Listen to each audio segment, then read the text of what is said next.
안녕하세요. 김호준입니다.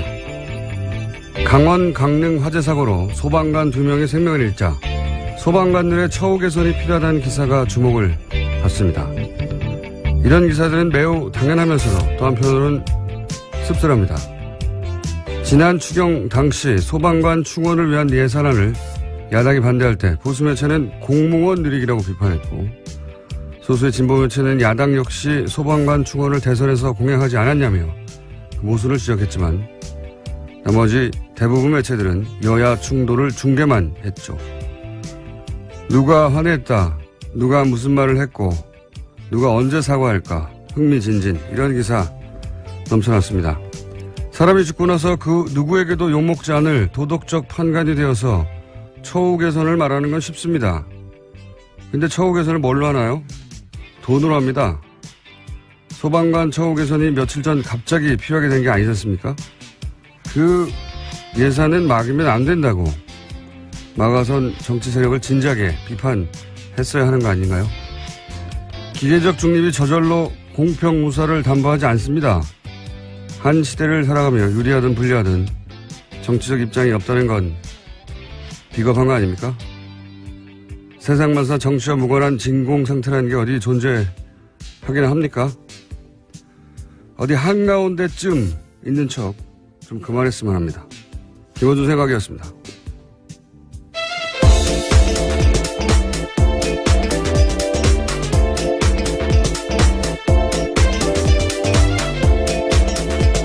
시사인의 김은지입니다. 저는 그래서 이 처우 개선 기사가 기분이 나빠요. 한편으로는. 한편으로는 당연한데. 중요한 문제이긴 합니다. 네. 네. 근데 처우 개선이 필요하다는 건 사실 오래전부터 그렇죠. 예, 갑자기 필요한 게 아니거든요. 그러니까 처우 개선을 막는 쪽에 대한 비판 기사를 이런 기사를 쓸 수 있다면 진작에 했었어야 되는데 그런 기사는 사실은 거의 없었어요. 그때 이쪽 기사하고 저쪽 기사하고 누가 말을 했는데 누가 기분이 나빠서 뭐 이런 중계만 하고 있었지. 저는 굉장히 대단히 비겁한 태도라고 봅니다. 네. 그러다가 갑자기 사람을 죽으니까 처우 개선이 필요하다고. 자, 어제 그런 기사가 많이 났길래 보다가 어떤 생각이었고요. 오늘 첫 번째 뉴스는요? 네, 트럼프 대통령의 참모들이 북한에 대한 군사 옵션을 언급했습니다. 맥메스터 국가안보회의 보좌관이 대북 군사조치 준비를 거론했습니다. 제재나 외교적 수단과 함께 필요하다면 군사적 수단 준비도 정말 긴급하게 취할 수 있어야 합니다라는 이야기인데요. 또 렉스 틸러슨 국무장관도 외교적 노력이 실패하면 남은 건 군사 옵션이 될 거다라고 말했습니다. 미국이 점점 양측에 선행이 되어오고 있는데 북핵 초기에 대통령이 먼저 지르고 그리고 참모들이 수습하고 이런 건 반복됐었죠. 여러 차례. 그러면서 미국 언론도 비판을 굉장히 많이 했어요. 이 사안에 대해서. 합도 안 맞고 왔다 갔다 한다고. 그런 비판 때문에 이제 전략을 바꾼 것 같아요. 참모들이 압박을 하고 트럼프 대통령은 입 다물고 있고 전략으로 바꾼 것 같습니다. 이 목적은 사실은 같죠. 지금 중국을 압박하고 아마 유엔 총회 있기 직전에 그래서 갑자기 튀어나와서 네, 굉장히 강한 메시지를 내고 있습니다. 네. 총회를 앞두고요. 중국을 압박하는 메시지를 내고 있는데 여하간 그 수행 전략이 다소 바뀌었다. 네, 이제는 참모가 이 역할을 하고 대통령은 이걸 당하고 있다. 이건 뭐 다른 미 행정부였다면 당연히 이렇게 했을 것을 이제야 이제 이런 모양을 갖추고 있습니다. 네. 그런 뉴스고요. 자, 다음 뉴스는요. 네, 정의용 청와대 안보실장이 독일 주간지 슈피겔과 인터뷰했습니다. 한미일이 제2의 한국전쟁 발발 가능성에 대해 우려하고 있지만 문재인 정부는 이런 사태에 이르지 않게 할 것이다 라고 밝혔는데요. 또 화해를 목표로 한 문재인 정부의 대북 정책이 실패한 것은 아니다 라고 밝혔습니다. 3박 5일간 미국 순방길에 오른 문재인 대통령을 대신해서 대화를 통한 북핵 해결 가능성을 다시 한번 강조한 겁니다. 미국의 중국 압박용 메시지하고 그에 대해서 또 안보실장은 독일 주간지하고 슈피겔 유명한 직원이죠. 정반대의 목소리를 내고 우리는 그런 일을 하도록 하지 않을 것이다. 그런 일들이 지금 있습니다. 유엔 총회 전후로 하여. 자, 다음 뉴스는요. 네, 청와대가 어제 트럼프 미국 대통령의 트위터 내용을 오역해서 보도한 일부 언론에 대해서 공개적으로 강한 유감을 표시했습니다. 청와대 핵심 관계자는 일부 언론사에서는 정정을 한 것으로 알고 있지만 일부 언론사에서는 그 과정에 대한 설명도 없이 어제 아침까지 보도가 그대로 계속됐다는 것에 대해서 굉장히 유감스럽게 생각한다라고 밝혔습니다. 어제 저희가 방송에서 언급했던 내용인데, 북한에서 지금 물자가 부족해서 주유소 앞에 긴 줄이 만들어졌다. 네. 이게 이제 석유파동 때 나온 표현으로 제가 알고 있어요. 그 이후로 이제 항상 쓰던 관용적인 표현인데 어려운 표현도 아니고. 이걸 두고 이제 오역이면 실력이잖아요. 그냥 단순히. 워싱턴 특파원이 이 정도로 오역할 정도는 잘 모르겠는데 하필 이 표현을 몰랐을 수도 있게 하죠.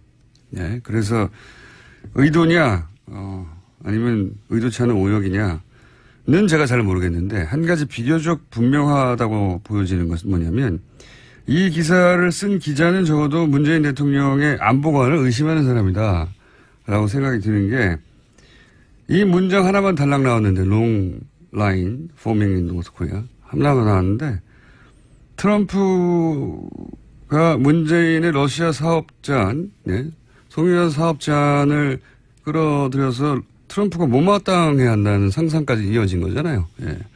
그래서 한미공조가 안 되고 있다는 뉘앙스인데 이런 상상력은 그냥 나오는 건 아니거든요. 이런 말을 했어. 그럼 또 틀림없이 뭔가 잘못했을 거야 라고 머릿속에 있었던 거죠. 적어도. 그러니까 요 문장 하나에서부터 시작해서 러시아도 나오고 트럼프의 심기가 불편하다는 얘기도 나오고 쭉쭉 상상력이 나와서 문장 하나로 기사가 나온 거 아닙니까? 전체. 네. 대형 오보를 양산한 거죠. 쓴 기자분은 문재인 대통령의 안보관을 의심하는 혹은 못마땅해 하는 부분이 적절히 있는 것 같다는 추정을 해보고요. 근데 과거에는 이런 거 일부러 그랬어요. 예전에 유명한 사례가 조선일보에 있죠. 인터넷 없던 시절에 주연 외신 모드를 왜곡해서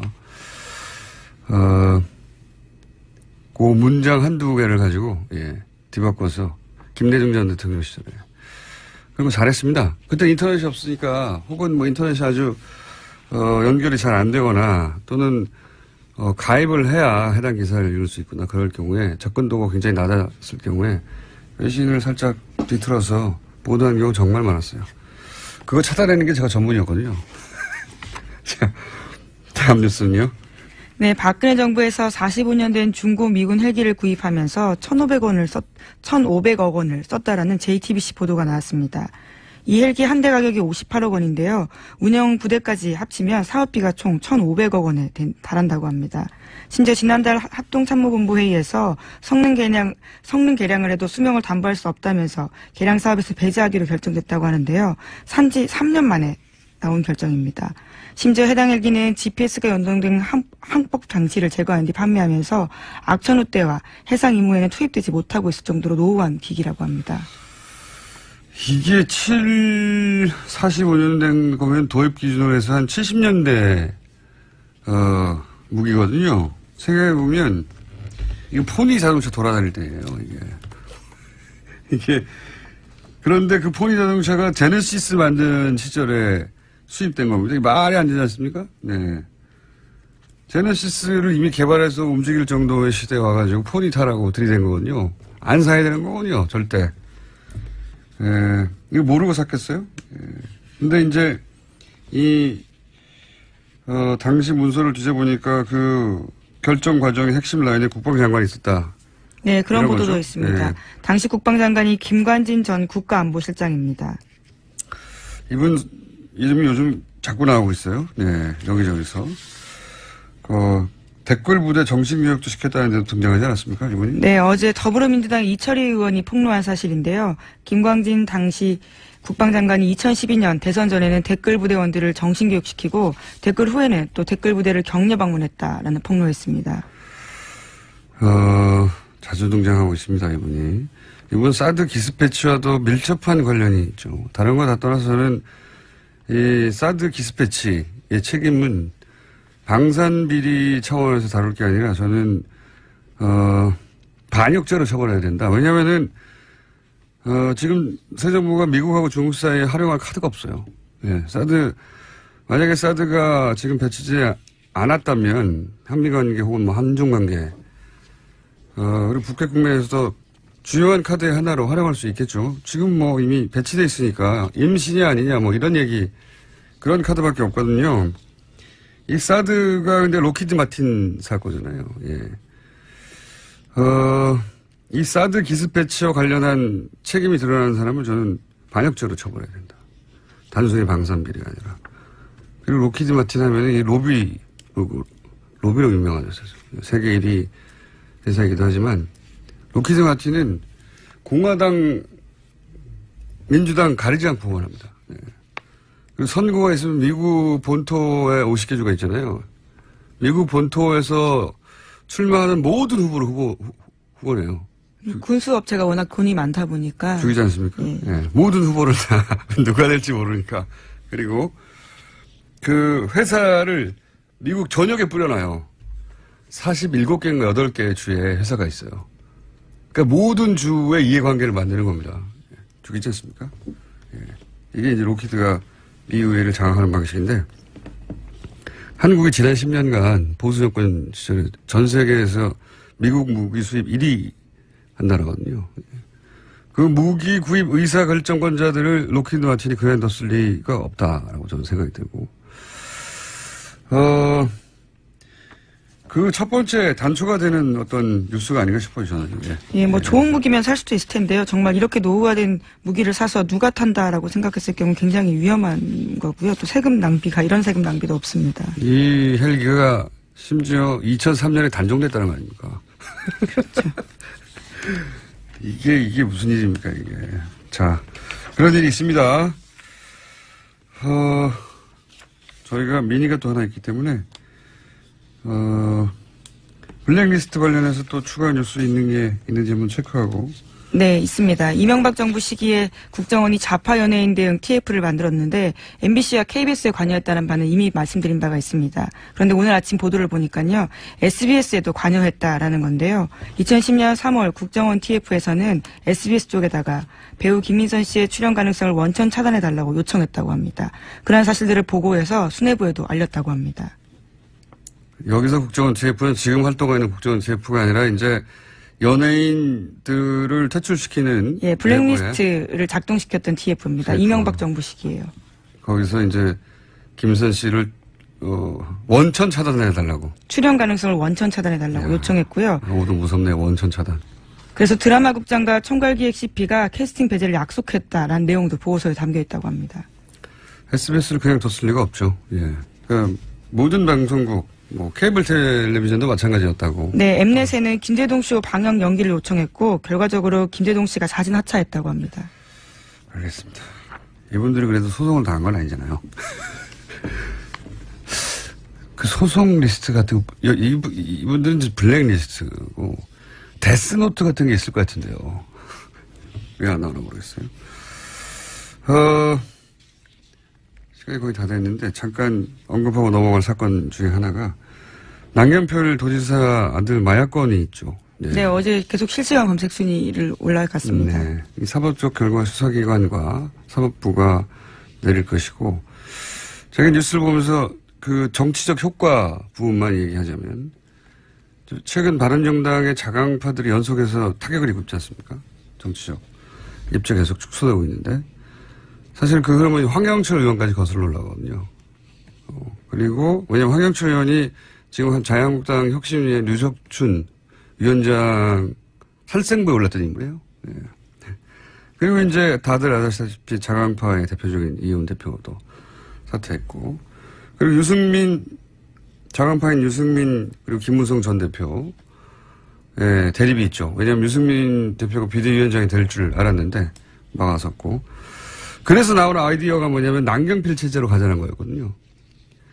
그런데 이제 그 아이디어가 나온 지 며칠 만에 이제 이렇게 그 아이디어도 물 건너가게 생겼죠.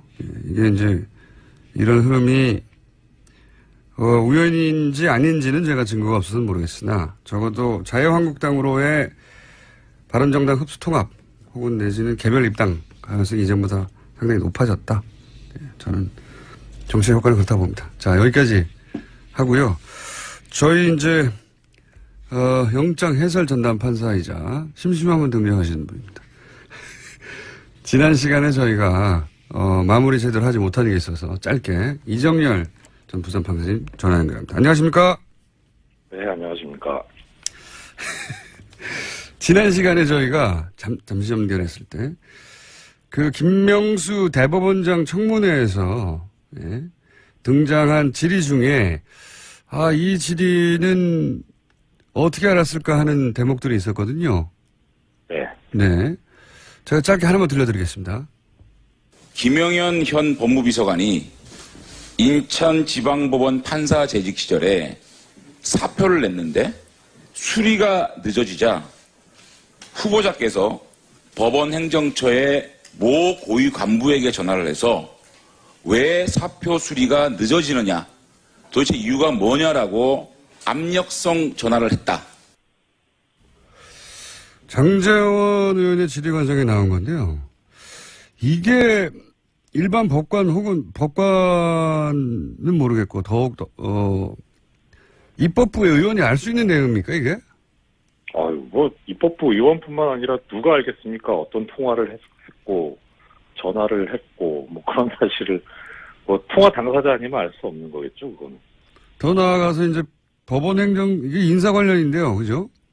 네. 예, 법무비서관의 사표 수리가 제대로 안 되고 있었다는 사실은 이게 사실인지 아닌지 모르겠지만 그런 일이 있었다 하더라도 그걸 알 수 있는 곳은 법원 행정처밖에 없는 거 아닙니까? 그렇죠. 지금 장제원 의원도 얘기를 했지만 법원 행정처의 고위 간부에게 전화를 해서라고 했지 않습니까? 그러면은 법원 행정처 고위 간부일 거 아닙니까? 누군가 적어도 법원 행정처의 정보를 자유한국당에 준 거 아닙니까?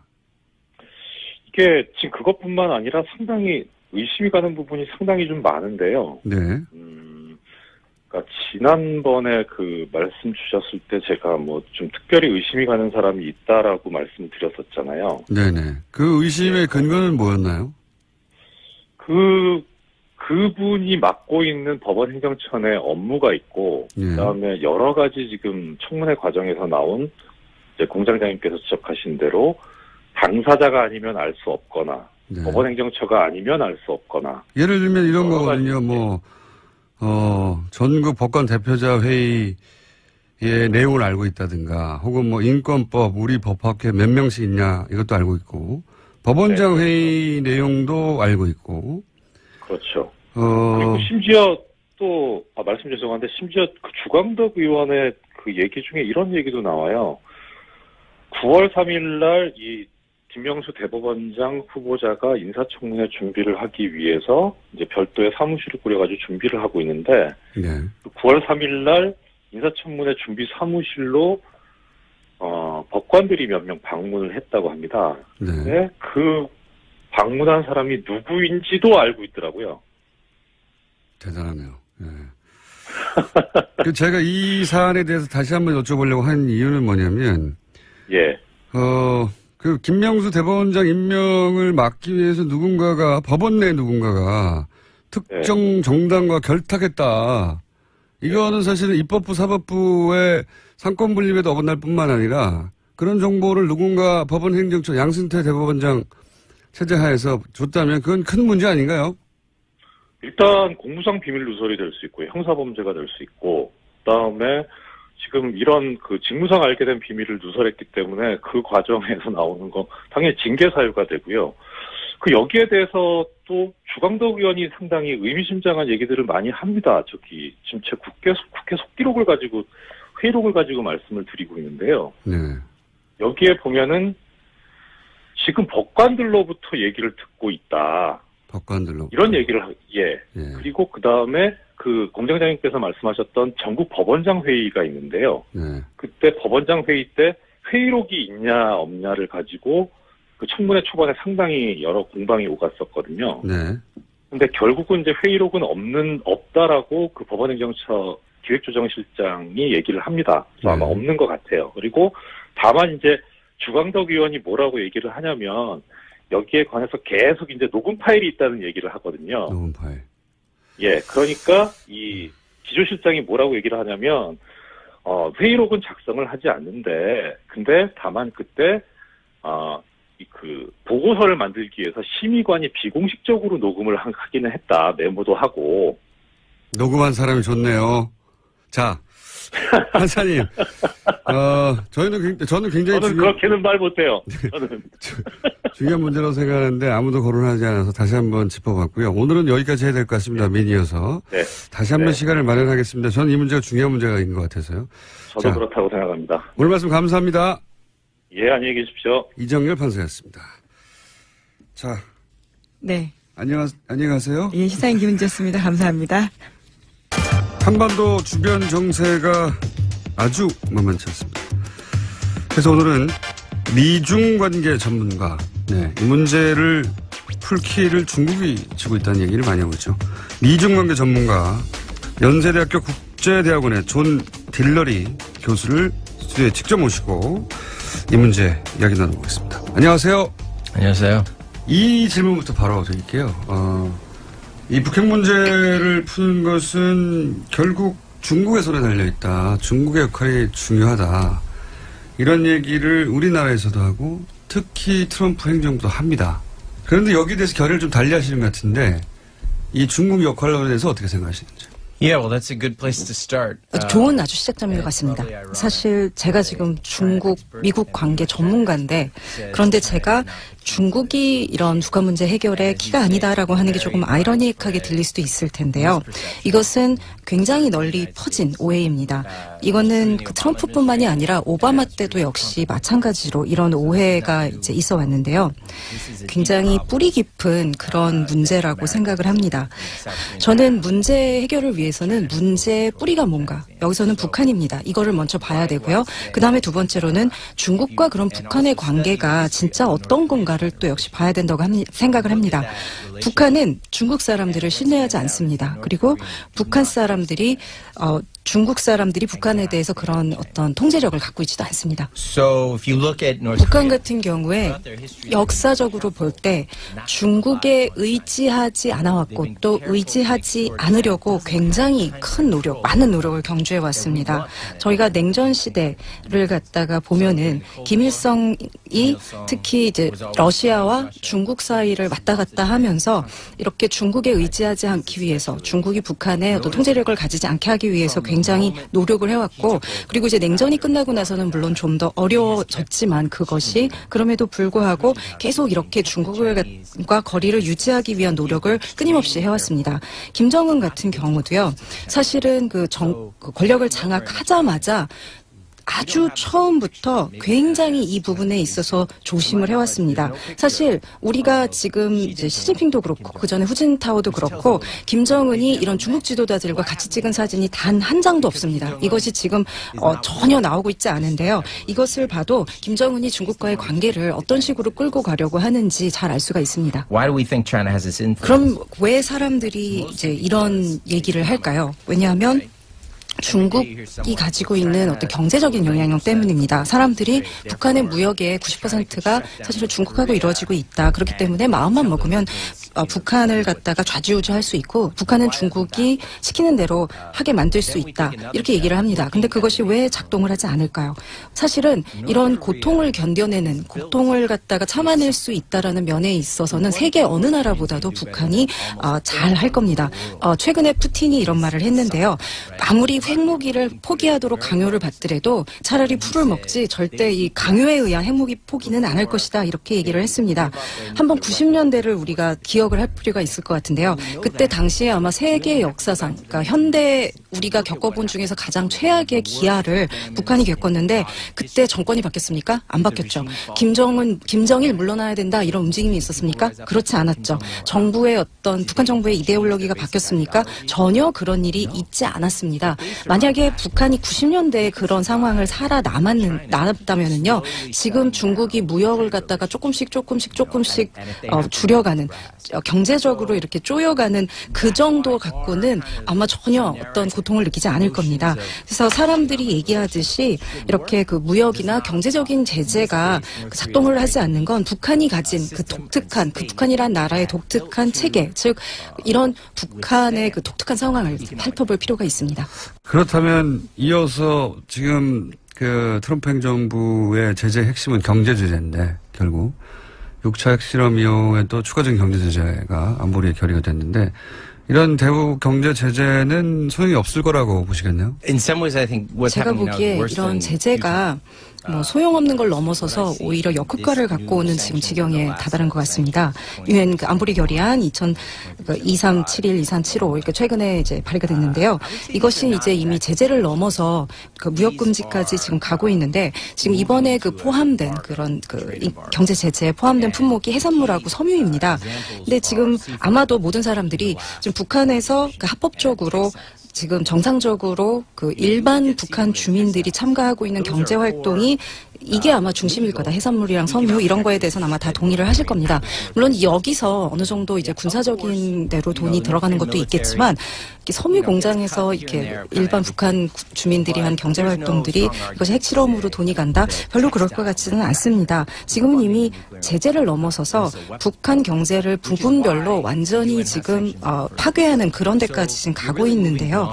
절대 핵무기를 포기하지 않을 겁니다. 오히려 핵무기를 더 붙잡도록 그렇게 만들 뿐만이 아니라요. 더 큰 문제는 북한에 있는 그런 그 민간인들, 아무 죄 없는 민간인들의 고통이 굉장히 커질 수밖에 없다라는 겁니다. 지금 노동신문이 이미 매일매일 이런 경제제재에 대해서 얘기를 하고 있습니다. 그러면서 이것 때문에 우리가 얼마나 지금 고통받고 있고 그리고 이러한 그 북한에 가난한 인민들이 이런 그 어민들 또 섬유공장에서 일하는 사람들이 고통받고 있느냐 이런 얘기를 계속하고 있기 때문에 그리고 이것이 미국의 이런 적대적인 이제 제재 때문이다 이렇게 얘기를 하고 있죠. 그렇기 때문에 그리고 또 이것이 이런 그 고통이 어떤 면에서는 지금 미국의 정책 때문이라는 것도 또 일견 맞는 얘기이기도 합니다. 그러니까 이제 서구 자본주의적 논리와 사고방식으로 북한을 굴복시킬 수 있다고 생각하는 데서 오는 오해인 것 같아요. 이렇게 자기들의 경제활동을 어렵게 만들고 돈도 안 돌고 하면 손을 들 것이다. 이런 생각에서 이런 정책을 들고 나온 것 같은데 이제 그런 정책은 통할 리가 없다고 말씀하신 거고 한 가지를 더 여쭤보자면 그러면 전술핵 같은 지금은 이제 경제적 관점에서의 압박이고 그렇다면 전술핵 같은 군사적 측면에서의 압박, 전술핵 재배치 같은 이런 건 통할 거라고 보시는지. 전 굉장히 어리석은 결정이라고 생각을 합니다. 어리석을 뿐만 아니라 위험합니다. 그러니까 사실은 지금 굉장히 열이 받은 상태에서 뭔가 지금 확 굉장히 이제 급박하게 돌아가고 있는 상태에서 사람들이 이제 나쁜 결정을 할 수가 있는데 그런 경우가 아닌가 생각합니다. 지금 이렇게 엄청난 파괴력을 가진 무기를 서로한테 이렇게 가지고 대치를 하게 되면 어쩌면은 서해안에서 저희가 봤었던 서해에서 있었던 그런 사태 그러다 보니까 그것이 결국은 정말 전투까지 가게 되는 그런 사태가 일어날 수가 있습니다. 중요한 거는 실제로 우리가 얻을 게 아무것도 없다는 겁니다. 북한이 만약에 핵무기를 진짜로 쓰고 그리고 어떤 전쟁 도발 행위를 할 경우 실제 그 순간 북한에 미국의 핵무기가 비오듯이 쏟아지게 될 거다라는 것을 북한이 이미 잘 알고 있습니다. 근데 그런 상황에서 과연 이것이 우리가 생각하는 것처럼 이런 핵무기가 역할을 할까요? 지금 한국에서 논의되고 있는 얘기는 그냥 완전히 심리적인 것뿐입니다. 그래서 이런 얘기를 자꾸 하는 사람들은요. 이런 그 공포를 자극해서 좀 더 합리적인 결정을 못하게 막고 있을 뿐입니다. 그렇기 때문에 우린 생각에 우리가 이런 핵무기를 갖고 있으면 북한도 우리한테 더 이렇게 대들지 않겠지? 그렇게 우리가 믿을 수는 있겠지만 북한이 지금 우리가 자기네가 핵무기를 썼을 때 어떤 결과가 날 건지를 잘 알고 있는 상황에서는 절대 일이 이렇게 돌아가지가 않습니다. 알겠습니다. 전술핵에 지금 포커스는 전술핵인데 핵 전반에 대해서 말씀하셨는데 여하간 이제 전술핵을 들여오자고 하는 보수 진영의 주장이 있고 또 심리적으로 불안하니까 그래야 되는 거 아닌가 하는 여론도 있는 상황이지만 실질적으로 군사적으로 볼 때 효과가 없다. 실제로는 오히려 더 위험해질 뿐이다 하는 게 교수님의 진단인 건 이해했고요. 그러면 경제 제재도 통하지 않고 그러니까 전술핵 재배치 같은 군사적 압박도 통하지 않는 상황에서 문재인 정부는 제재와 동시에 대화도 병행해야 한다고 주장한단 말이죠. 이 문재인 정부의 정책 기조에 대해서는 어떻게 생각하십니까? 일단. President Moon is in a tough spot. 사실 지금 문 대통령의 상황이 참 어려운 건 사실입니다. 문 대통령도 분명히 이런 그 제재 정책을 원하지 않으실 거라고 보고 지금까지 또 문 대통령이 해왔던 이런 그 기조와도 사실은 맞지가 않고 또 문 대통령이 그리고 싶은 대북 관계 그림도 이것은 아닐 것이라고 생각은 합니다. 그런데 제가 보기에도 문 대통령이 지금 이렇게 쓸 수 있는 패가 참 별로 없는 것 같습니다. 좀 주도적인 역할도 못하고 있고 북한 김정은과 지금 트럼프 간에 있는 이런 심리적인 갈등, 분쟁이 너무 사실 심하기 때문에 지금 문 대통령이 그 협상 테이블에 그 테이블에 앉을 사실 여지조차 지금 없는 것 같습니다. 지금 상황에서는 그러면 그 다음 단계가 뭐가 될 수 있을까에 사실 생각을 해봐야 될 것 같은데요. 이런 북한하고 트럼프 사이에 뭔가 조금 돌파구가 심리적인 갈등, 감정적인 갈등이 조금 깨지고 나면 아마 그러면 조금 뭔가 숨을 쉴 수 있는 뭔가 해볼 수 있는 여지가 생길 수 있을 것 같습니다. 제가 근데 여기서 좀 궁금한 거, 제가 아직 잘 모르겠는 거는요. 문 대통령이 실제로 북한과의 대화를 위해서 얼마나 노력을 하고 있는가. 물론 말은 그렇게 할 수 있습니다. 지금 우리가 대화에도 늘 가능성을 열어놓고 있다 이렇게 말은 할 수 있는데요. 예를 들어서 오바마 행정부도 말은 그렇게 해왔지만 글쎄 실제로 그렇게 정말 대화를 위한 노력을 했다? 그건 아닌 것 같습니다. 북한이 그런 냄새는 기가 막히게 잘 맡습니다. 진짜 상대편이 우리랑 대화를 하고 싶어? 아니야? 그거를 잘 맡는데 문 대통령이 그럼 실제로 여기서 얼마나 이게 진짜 의지를 가지고 있는가. 그러니까 예를 들어서 이 뒤에서 이런 백채널로 뒷채널로 실제로 우리가 지금 고위급 인사를 갖다 대화를 위해서 보낼 준비가 되어 있어 이런 메시지를 보내고 있는지 그거는 알 수가 없습니다. 저는 지금은 이런 어떤 대담한 접근이 필요한 시점이 아닌가 이제 그렇게 생각을 하는데 실제로 그럼 이런 노력이 얼마나 이루어지고 있는가 의지가 있는가 문 대통령의 이거는 글쎄 저는 여기에 대해서는 저도 지금 답이 없는 상태입니다. 저도 지금 사실은 지금 하신 질문에 대해서 굉장히 생각은 많이 하고 있는 중이기도 합니다. 자, 그러면 중국 전문가 그리고 국제관계 전문가가 보기에도 문재인 대통령 손에 쥐어진 패가 너무 없다. 사실은 그 패를 이전 보수 정권이 다 없애버렸어요. 사드도 하나의 패가 될 수 있는데 이미 배치가 돼버렸고 그 사실은 잘 알겠습니다. 그런데 이제 말씀을 듣고 보면 결국 경제 제재로도 군사적 제재로도 이건 돌파가 불가능하다. 대화로 풀긴 풀어야 하는데 핵심은 문재인 정부가 정말로 대화를 원하느냐 절실하게 얼마나 그것까지는 정확하게 모르겠다고 말씀하신 건데 대화로 풀긴 풀어야 한다면 언제쯤 과거 역사나 지금의 진행 상황이나 파악하고 계신 정세를 볼 때 대화는 언제쯤 시작될 거라고 보십니까? It's important because until 사실 이 대화라는 게 이미 옛날에 시작을 했었어야 했습니다. 이미 늦었다고 할 수 있는데요. 그렇다면 우리가 근데 대화라고 말은 참 쉽게 하는데 일단 그럼 대화가 정말 뭔지 그리고 이게 왜 중요한지 우리가 왜 해야 하는지 그걸 먼저 살펴봐야 할 거라고 생각합니다. 그런데 대화라는 거는 결국은 실질적인 관계를 맺기 위해서 하는 거지 물론 관계를 맺기 위해서는 근본적으로 본질적으로 물론 대화가 있어야 합니다. 이런 대화 없이 관계를 맺는 것은 불가능하죠. 그렇죠. 우리가 실제로 해야 되는 거는 이런 말을 하는 것이 아니라 중요한 거는 관계를 맺기 위해서라는 거. 그것을 갖다가 우리가 많이 잊고 있는 것 같습니다. 이 국면을 풀 수 있는 본질을 말씀하신 건데 결국은 관계가 없다 지금은. 실제 이전 정권에서 개성공단을 폐쇄한다든가 대화를 완전히 단절하고 채널을 없애버린다든가 또는 사드를 도입해버린다든가 하는 결정들이 관계를 끊겠다는 메시지였죠, 실제. 관계가 완전히 끊어졌는데, 결국 관계를 복원해야 된다고 말씀하시는 거잖아요. 동의하는데, 이거는 북한이 패를 쥐고 있어요, 현재. 북한이 언제 나설 것 같으냐, 손을 맞잡을 것 같으냐 하는 전망에 대한 질문입니다. I think if you track what they're saying, 사실 좀 북한이 얘기하고 있는 거를 들어보면은요, 이미 사실을 표면에 많이 노골적으로 얘기하고 있는 게 있습니다. 지금 트럼프한테 보내는 메시지가 전략적인 균형이 바뀌었다. 우리가 없었던 거 지금 이제 우리 있거든. 핵이라는 게 있기 때문에 이제 전략적 균형을 바뀌었다는, 미국에서는 이것을 이제 게임이 완전히 바뀌었다 이렇게 표현을 많이 하는데요. 우리 옛날에 없던 거 이제 있는 이 현실을 받아들이고 우리하고 관계를 이러한 새로운 현실에 기반을 두고 시작을 하자, 이 얘기를 하는 겁니다. 물론 미국 입장에서는 어머 너네 핵무기 있니? 그래 참 잘 됐구나 기쁘다 이렇게 받아들일 수는 없겠죠. 맞습니다. 그러니까 이런 지금 모든 이런 템포 박자를 북한이 사실은 컨트롤하고 있고, 거기에 대해서 서울도 그렇고 중국도 그렇고 미국도 그렇고 거기에 좀 끌려다니고 있는, 사실은 그냥 반사적으로 대응만 하고 있는 그런 상황이기는 합니다. 그래서 지금 미국에서 많이 쓰는 표현 중에요. 공이 이제 내 쪽으로 왔다 이런 표현이 있습니다. 테니스에서 이제 나오는 말인데요. 저는 이것보다는 이런 테니스의 비유보다는 이걸 현재 상황을 축구에 비유를 하고 싶습니다. 축구에서 이제 공이 상대편이 갖고 있는데 우리가 그것을 뺏어와야 합니다.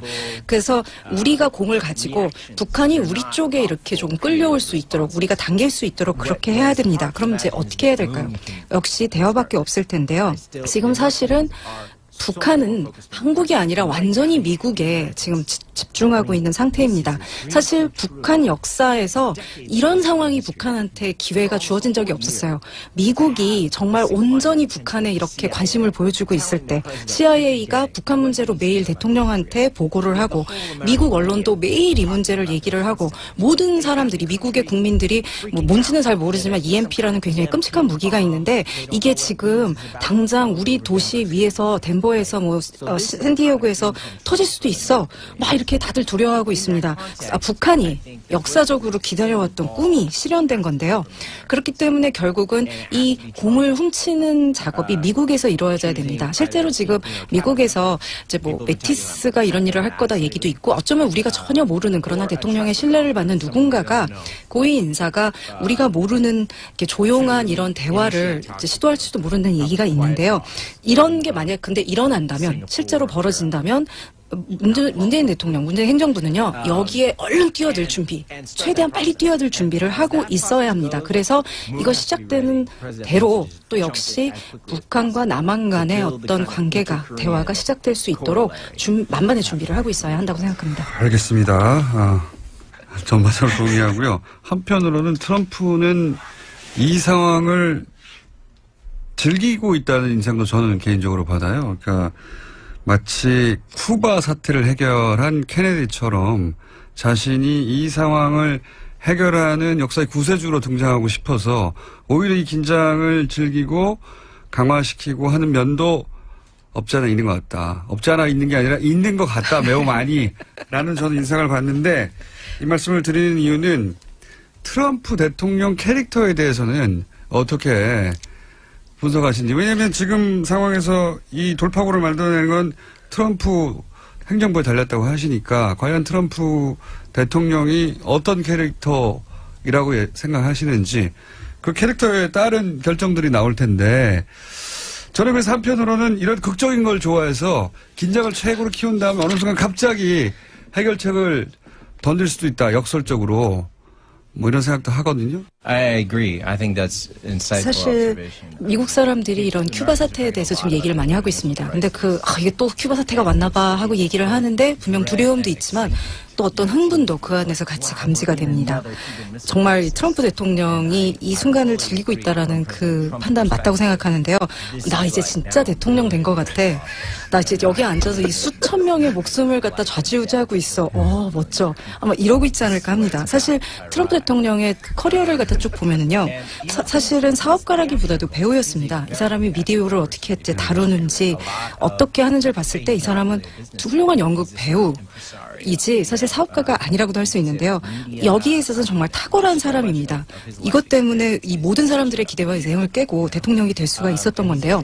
북한도 역시 이런 그 드라마의 연극에 아주 탁월합니다. 어떻게 보면요, 트럼프와 김정일의 이런 그 매치가 이보다 더 좋을 수는 없지 않나, 완벽한 저는 쌍이 아닌가 생각을 하는데요.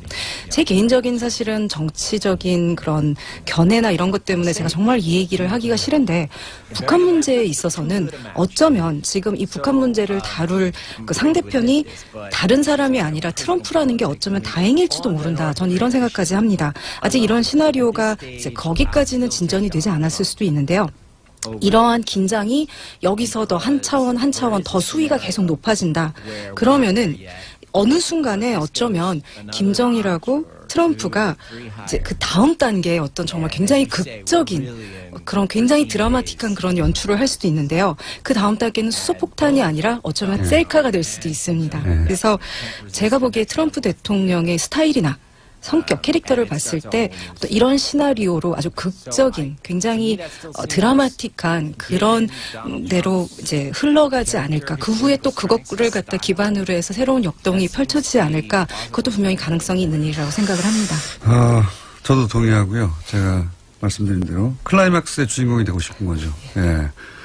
실제 트럼프 대통령의 발언을 보면 오바마 대통령에 대한 컴플렉스가 느껴지는데 오바마조차 풀지 못했던 북핵 문제를 내가 전 세계가 위협에 처한 상황에서 단독으로 풀어냈다. 그 장면을 두 사람이 김정은과 악수하는 장면으로 그래서 세계 평화상을 노릴 거라고 저는 봐요. 개인적으로는. 이런 시나리오가 제 트럼프 대통령의 캐릭터상 그렇게 풀려고 할 것이고 세계 평화상을 누릴 것이다. 이게 저희 시나리오고 오랫동안 얘기해 왔는데 마지막 질문은 뭐냐면 이게 핵 이야기가 나오면 사실은 이성을 마비시키는 면이 있어요. 한국 사회에서도 지금도 문재인 대통령 지지자들조차 핵을 들여와야 된다는 여론이 더 높거든요. 그러니까 지금 전문가로서 그것이 해법이 안 된다는 얘기는 하시긴 하셨는데 마지막 질문은 한국에서 오래 사신 그리고 한국 상황을 잘 알고 또 중국도 오래 사시고 전문가로서 그리고 미국인으로서 동시에 지금 이 한반도에 사는 남한 국민, 불안해하는 남한 사람들에게 그래서 조금, 그러니까 자극, 예를 들어서 전술핵을 막 들어야 된다고 하는데 마음이 쏠리고 하는 분들에게 해주고 싶은 이야기 있으신지, 예. 굉장히 지금 중요한 점을 지적을 하셨고요. 어떤 한국 사람들의 정신세계에 대해서 굉장히 깊은 지금 관찰을 하신 것 같은데요. 좀 북풍이 다시 불고 있죠. 미국인으로 봤을 때, 이제 물론 이런 북풍이 분다는 것 자체가 한반도에도 문제가 있겠지만은요. 이게 지금 태평양을 건너가서 미국에도 불고 있다는 겁니다. 매일매일 보통 미국 사람들한테 미디어가 이런 공포 폭격을 갖다가 막 가하고 있습니다. 사회 전체가 공포의 무릎을 꿇고 있는 상황이 아닌가 하는데요. 미국은 그런데 이런 이제 사회가 공포에 질렸을 때 압도적인 군사력으로 대응을 하는 그런 좀 경향이 있습니다. 지금 이제 뉴욕타임즈나 이런 여러 언론에서 정기적으로 북한하고의 전쟁은 과연 어떤 모습일까 이런 기사를 갖다가 내고 있습니다. 좀 미친 짓이죠. 근데 미국인들은 이거를 읽고 진짜 전쟁이 있을 건가 봐 이런 생각을 하게 됩니다. 모든 사람이 다 동의하는 게 있습니다. 뭐냐면 우리가 알고 있는 어떤 시나리오에도 북한이 우리를 갖다가 지금 갑자기 핵으로 우리가 다 두려워하는 그거지 않습니까? 핵으로 우리를 갑자기 언젠가 공격을 할 거다. 그런데 어떤 그런 전문가들의 시나리오에서도 선제 공격의 위협성이 높다고 판단하지 않는 한 북한은 절대 우리를 먼저 공격하지 않습니다. 그런 시나리오는 어떤 전문가의 시나리오도 없다. 어떤 전문가의 시나리오도 없습니다. 그런데 그렇게 따지면은요. 지금 사태에 대해서 통제력을 저희가 전적으로 갖고 있는 겁니다. 즉 우리가 사태를 거기까지만 몰고 가지 않는다면 우리가 공포에 질린 상태에서 끌려다니면서 하는 그런 결정만 하지 않는다면 우리가 이 상황에 대해서 두려워할 게 아무것도 없다는 겁니다. 그래서 미국이 이렇게 자꾸 전쟁 얘기를 하지 않고 또 한국이 우리가 지금 핵무기를 가져야 돼 이런 얘기를 하지 않는다면 걱정할 게 없다는 겁니다. 즉 지금 저희가 지금 하고 있는 게 어떤 위험이 있어서 그 위험에 대해서 지금 두려워하고 있는데 그 두려움에서 이런 성급한 결정을 할 때 우리가 두려워하는 그 위험을 더 증가시키게 된다는 겁니다. 그리고 이렇게 성급하게 뭔가를 하게 되면 실수를 할 여지가 많아지죠. 그리고 우리가 공포에 질리게 되면은 사람들이 자꾸 적대적이고 공격적인 반응을 하게 됩니다. 근데 우리의 반응이 더 공격적이고 적대적 이 되면은요, 북한도 또 자신네들이 우리 어떤 지금 정세가 어떻다, 판이 어떻다 하는 계산을 갖다가 다시 하게 됩니다. 굉장히 유명한 말이 있죠. 우리가 두려워할 겸 두려움 그 자체밖에 없다. 저는 이 말이 지금 이 상황에서 굉장히 중요한 진실을 가지고 있다고 봅니다. 그래서 우리가 좀 이성을 가지고 냉철하게 조금 한번 속도를 좀 줄이고 뭔가를 이렇게 좀 차분하게 이렇게 보면 지금 우리가 두려워할 게 사실은 아무것도 없다라는 거. 그리고 우리가 지금 그쪽에서는 우리가 두려워하길 원하고 있거든요. 그래서 우리가 거기에 넘어가서 원하는 대로 그렇게 두려움에 빠지는 대신에 우리의 어떤 자연스러운 감정 상태로 다시 돌아오는 것, 그것이 가장 중요하지 않냐 이렇게 생각을 합니다. 그러니까 뭐 선제 공격을 하겠다는 협박이 실제로는 북한을 굴복시키는 게 아니라 아무도 원하지 않는 전쟁 가능성을 높일 뿐이다. 그런 얘기를 요약할 수 있을 것 같아요. 자, 오늘 여기까지 하겠습니다. 네, 지금까지 존 딜러리 연세대 교수님이었고 통역에는 수천 대 1의 경쟁을 뚫고 뉴스공장의 전속 통역사가 된 대한민국 최고의 통역사 홍희연 통역사, 이분 섭외를 원하시면 뉴스공장으로 연락을 하셔야 됩니다. 여기까지 하겠습니다. 감사합니다. 감사합니다. 전술 핵 재배치를 당론으로 정하기도 했죠. 자유한국당에서는. 생각해보면 좀 기이한 겁니다. 우리 물건이 아니잖아요. 남의 물건을 내가 배치하겠다고 선언하는 거, 이게 기이하지 않습니까? 네. 북핵 문제에 관해서 미국의 중계가 아니라 해외 전문가들의 직접 분석 앞으로도 계속 들어보겠습니다. 3부에서 뵙겠습니다. 요즘 언론에 많이 등장하십니다. 네. 댓글은 안 좋아요, 그래도. 뉴스공장 외에도 여기저기 많이 등장하시고 여기저기 많은 어록을 남기고 계신 하태경 최고위원 바른정당에 나오셨습니다. 안녕하십니까. 예, 안녕하세요. 하태경입니다. 자, 바른정당 요새 난리예요. 연속으로. 줄초상. 마음이 심란합니다. 사실은 거슬러 올라보면 그때는 뭐 그런 낌새가 있었던 건 아닌데 황영철 의원도 사실은 통합에 지금 통합할 때가 아니다라고 말할 뿐이죠. 예. 그리고 뭐 이혜훈 의원은 대표적인. 예, 그렇죠. 예. 예. 그런데 이혜훈 이제 다시 짚어볼까요? 이혜훈 의원 대표가 사퇴를 할 수밖에 없는 상황에 되고 나서 세간에서는 유승민 비대위 체제로 가는구나. 다들 그렇게 생각하고 언론도 보도했고 본인도 생각이 있다. 그렇지 않습니까? 예. 근데 갑자기 김무성 전 대표가 막아섰죠. 예. 예, 강경하게 막아섰죠. 아주 강경하게. 아주 강경하게. 좀 이상할 정도로 강경하게.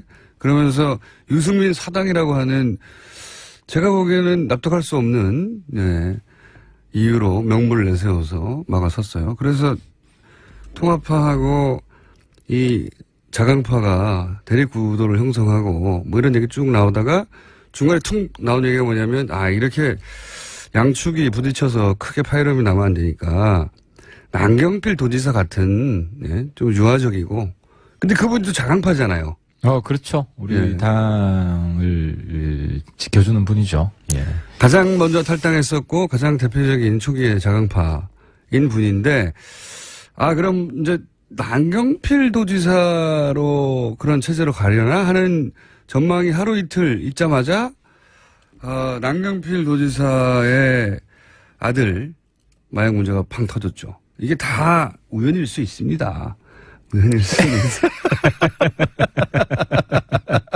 근데 뭐 필연 우연을 떠나서 지금 뭐 우리 당 심각한 위기고 소위 자강파. 신보수파. 자강파 중에 이제, 어디 이제 그 이름 걸고 발언하면 언론이 받아주는 자강파는 최고위원 하태경 한 사람 남은 거 아닙니까, 지금? 그래서 다음 하태경이냐, 지금. 그쵸? 네. 사실상 그렇지 않습니까? 다음은 하태경, 유승민이다, 뭐 이런 댓글들이 사실 많더라고요. 네. 근데 아무튼. 지금 여기서 실토하시죠, 뭐. 실망시켜드리지 않겠습니다. 네. 딱히 하자가 없으신가요? 실망시켜드리지 않겠습니다. 아무튼 저는 남지사도 다시 좀 이 상황을 이겨낼 수 있도록 최대한 좀 힘을 좀 보태드려야 된다고 생각을 하고 뭐 이혜원 대표도 빨리 수렁해서 좀 빠져나올 수 있도록. 근데 이게 이 우연이 하필이면 이 자강파의 대표적인 인사들한테만 연속으로 벌어지는 것에 대해서 당 내부적으로는 한두 번도 아니고 이거 찜찜하다, 이상하다 이런 분위기는 없어요? 이혜원 대표 때 조금 있었죠. 이혜원 대표 때 그 옥시라는 분이 예. 그 이제 박근혜 대통령하고 같이 자리를 한 적이 있다. 이런 증언도 있었고. 그래서 근데 아직까지도 최순실이 배후에 있을 수 있나? 최순실이 아니어도 사실 자유한국당의 입장에서는 이 사태가 얼마나 즐겁겠습니까? 간다 이러면서. 근데 이제 한 가지 뭐 의심해 볼 수 있는 것은 그 이제 음모 정치하는 분들 친박 내에 있기 때문에 그런 거를 봐 오셨지 않습니까? 예, 그렇죠. 쭉 있었죠. 선수들이 좀 있지 않습니까? 그거 가지고 협박해서 여태까지 정치생명위원 분들이 있기 때문에 뭐 그건 의심은 해볼 수 있겠지만 아무튼 뭐 증거가 나오면 증거 나오긴 어렵겠죠. 더 거슬러 올라가 보면 바른정당이 이제 탄핵에 찬성하는 파가 이제 그 탄핵 들어가기 직전에 그 전주에 생각해 보시면 전 기억이 생생한데 그 의원들 몇몇을 만나서 몇몇이라고 하지만 규모는 상당했던 걸로 제가 전해 들었는데 뭐 20-30명 규모 정도 사람들 이렇게 확실하게 탈당할 파들을 제외하고는 만나가지고 이렇게 주저앉히려고 협박조에 이야기가 오갔고 그래서 당시 탈당파들이 흔들렸던 적이 있다. 그거 있지 않습니까? 그런 사태가 있었던데. 근데 이제 그 부분에 있어서 좀 반박할 수 있는 것은 김무성 대표 약점론이 많았어요. 약점을 많이 잡혀가지고 48시간 안에 입장을 바꾼다. 쓴소리함 했다가 다시 미안하다 그러고. 근데 어쨌든 김무성 대표가 당시에는 탈당을 주도했습니다. 유승민 대표는 후발주자였고. 그렇죠. 그래서 이제 그것 때문에 김무성 대표 약점 잡혀 있다는 것을 완전히 불식했죠. 본인이 주도했기 때문에. 약점이 있다 하더라도 지금 잡혀 있으면 자신은 정치적으로 이렇게 더 많다고 생각해서 던졌을 수도 있는데 제가 이제 말씀드린 요지는 뭐냐면 김무성 대표뿐만 아니라 다른 의원들도 그렇게 제가 한 2-3분한테 제보를 직접 받은 적이 있는데 그때 이렇게 압박한다고 불러가지고 따로 당신이 이렇게 이런 하자들 본인만 알고 있었던 본인만의 어떤 뭐 가족사가 됐든 뭐가 됐건 그런 문제 거론하면서 이제 이 탄핵 찬성표 던지지 말라고 하는 압박 있었던 적이 있었단 말이죠. 제 말의 요지는 그분들이 자유한국당에 아직도 계신데 그런 세력이 압박이 있습니다. 사실 이제 저도 뭐 청와대한테서 전화도 여러 번 받고 당 지도부 친박 지도부 있을 때 유승민 원내대표 할 때는 그런 일이 없었지만 조용히 좀 있어라 뭐 이런 거요? 예, 그렇죠. 뭐 가보지 마라. 근데 이제 만약에 제가 약점이 있었다면 뭐 이런 걸 눈치를 좀 쓸 수도 있었겠죠. 진짜 약점이 없어요? 지금까지 뭐 협박받은 적은 없습니다. 지금까지는 이런 일이 벌어지면 곰곰하게 생각해 보게 되잖아요. 내가 약점 잡힐 게 뭐가 있을까? 네, 쭉 그 스크리닝을 하게 되지 않습니까? 뭐 저를 걸 거는 나를 보낼 정도는 없을 것 같습니다. 보낼 수 있는 거는 없을 것 같다. 그래서 제가 이번에 출마 선언을 일찍 한 것도 아예 나가버리자 대표로. 그러니까 이제 출마 선언을 일찍 할 수 있는 것도 이제 아주 원칙적으로 비타협적으로 싸울 수 있는 사람이다라는 걸 알리고 싶은 마음도 있고 걱정하지 마라. 하태는 물러서지 않는다. 자강파 살아있다. 물러서지 않는다. 일당백이다. 사실 우리 개개인 의원들의 역량은 아주 뛰어나죠. 그래서 뭐 한 사람 대표만 잘 세워도 이런 위기는 충분히 이길 수 있습니다. 본인이 출마 선언을 하신 거고 그러면서 유승민 대표도 나오라고 하신 이유는 뭡니까? 그건 왜냐하면 이제 최고위원회 구성인데 최고위원회 구성에 있어서 자강파가 압도를 해야 그 우리가 좀 더 빨리 이 난국을 극복할 수 있고 지지율도 올릴 수 있기 때문에 최고위원 4명 선출을 합니다. 뭐 4명을 다 싹쓸이하면 제일 좋고요. 지난번엔 사실 자강파가 3대1이었습니다. 한 분이 통합 이야기를 했었고 근데 이번에는 뭐 3대1 정도 되더라도 더 압도적인 비율로 우리가 이겨야 되기 때문에 유승민 선배가 같이 나와서 러닝메이트로 나와서 전국적으로 호소하고 다녀야 된다. 그 과정이 또 우리 당 지지를 높이는 과정이 될 것이라고 보는 겁니다. 그럼 비대위 체제는 건너뛰고 바로 전당대회로 가는 겁니까? 우리 내부 논란이 좀 있었죠. 논란이 있었는데 뭐 결론부터 말씀드리면 정치적 타협을 한 겁니다. 왜냐하면 비대위로 가더라도 다수는 이제 선거 때까지 지방선거 때까지 비대위로 쭉 가자는 의견은 거의 없었어요.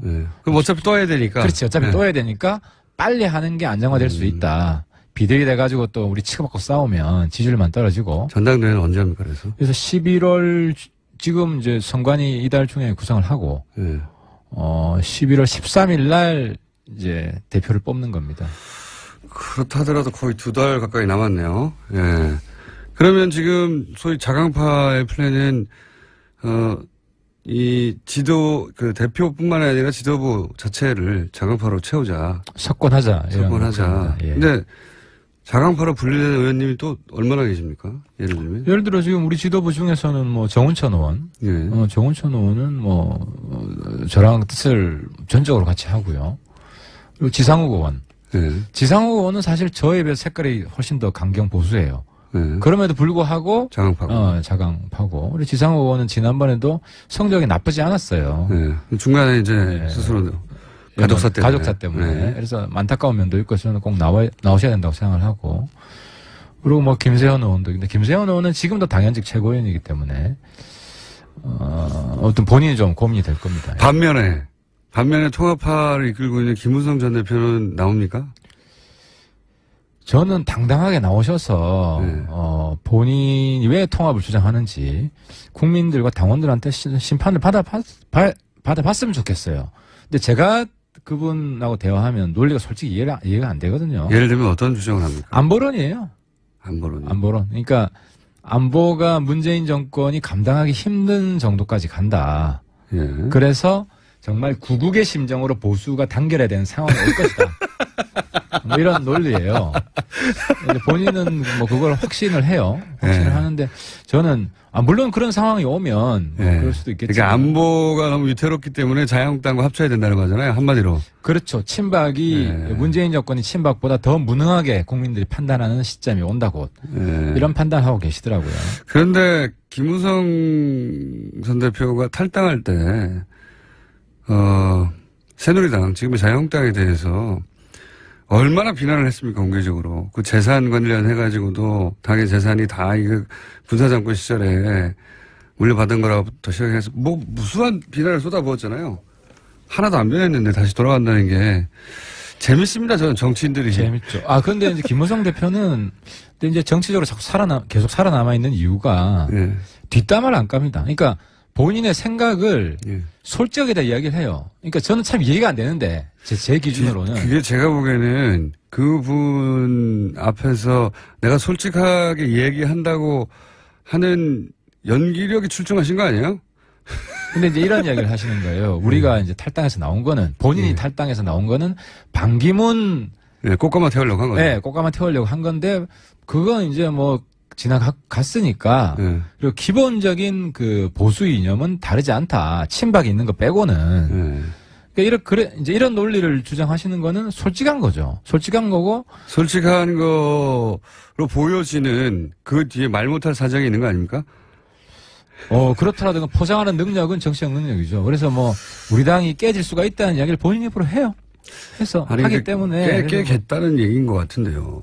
그거보다는 본인 입장에서는 전체를 이끌고 가야죠. 그 정도 무게 정치인이면. 근데 제가 이제 김무성 대표한테 요구하는 거는 본인이 전체를 이끌고 갈 정도의 그 능력이 안 된다면 그냥 우리한테 따라와라. 본인도 그런 생각해요. 정치 미련이 없다고. 미련이 없는데 맨날 통합하자고 합니까? 그러니까 주도할 능력이 안 되면 그냥 따라오라는 거죠. 둘 중에 양자 태결을 하고 중간에 교란하지 않았으면 좋겠다. 이상합니다, 저는. 매우 이상하고, 납득이 잘 안 가는 이유고, 그래서, 저는 이제 이 남경필 도지사의, 아들 마약 사건을 보면서 바로 떠오르는 게, 요 사건은 김무성 전 대표의 사위 마약 사건을 김무성 대표에게 떠올리게 하겠구나. 아무래도 연상작용이 있겠죠. 그런 댓글들이 많더라고요. 그러면서 나도 몸조심해야지 하는 생각을 하게 만들지 않을까. 김무성 대표가 오버하는지 제가 잘 감시하겠습니다. 자, 자유한국당의 전술핵 배치를 위한 방미 성과에 대해서는 어떻게 생각하십니까? 그러니까 긁어 부스럼 만든 거죠. 그러니까 이제 미국이 안 된다고 했잖아요. 네. 안 된다고 할 거라고 예상을 했어요. 네, 다들. 그러니까 어느 정도 어떤 결과가, 그러니까 NCND라든지 네. 정면에서 놓으라고 하는 걸 예상을 못 했을까? 참 바보 같다. 지금 그러니까 국민들이 볼 때는 이 양반들이 반미투쟁하는 걸 보이거든요. 미국이 안 된다고 했는데 계속 밀어붙이는 거고. 반미투쟁은 안 하죠. 가서 한국에서 대정부 투쟁을 합니다. 배치하라고. 근데 진짜 주인은 미국이잖아요. 그렇죠. 미국에서 안 된다 그러면 그냥 오고. 거기서 또 강경한 대미 투쟁을 해야 되는 게 아닙니까? 내놓으라고? 근데 거기서 자기 발목 잡은 게 NPT 탈퇴까지 이야기가 나온 거예요. 그렇게 갈 수밖에 없죠. 미국이 안 들어주니까 더 강한. 근데 NPT 탈퇴하고 뭐 독자 핵 개발 들어가면 제가 어제도 얘기했지만 그건 미군 철수 투쟁하는 거랑 똑같아요. 한국 경제도 망하죠. 그리고. 그렇죠. 경제도 북한처럼 가자고 하는 것이고. 노무현 정권 시절에 잠시 플루토늄 약간 했다가 난리가 났지 않습니까? 미국한테. 그렇죠. NTP 이미 박정희 때도 그때 한번 경험이 있고 하기 때문에. NPT를 진짜로 탈퇴하면 북한과 유사한 경제 제재를 당하면서 한국 경제는 망하겠죠. 그러니까 극우가 얼마나 위험한지 극우 인정한 거예요, 이번에 홍준표 대표가. 제가 홍준표 대표 계속 극우라고 비난하고 있는데 스스로 자꾸 인정을 해주니까 감사할 따름입니다. 바른정당도 근데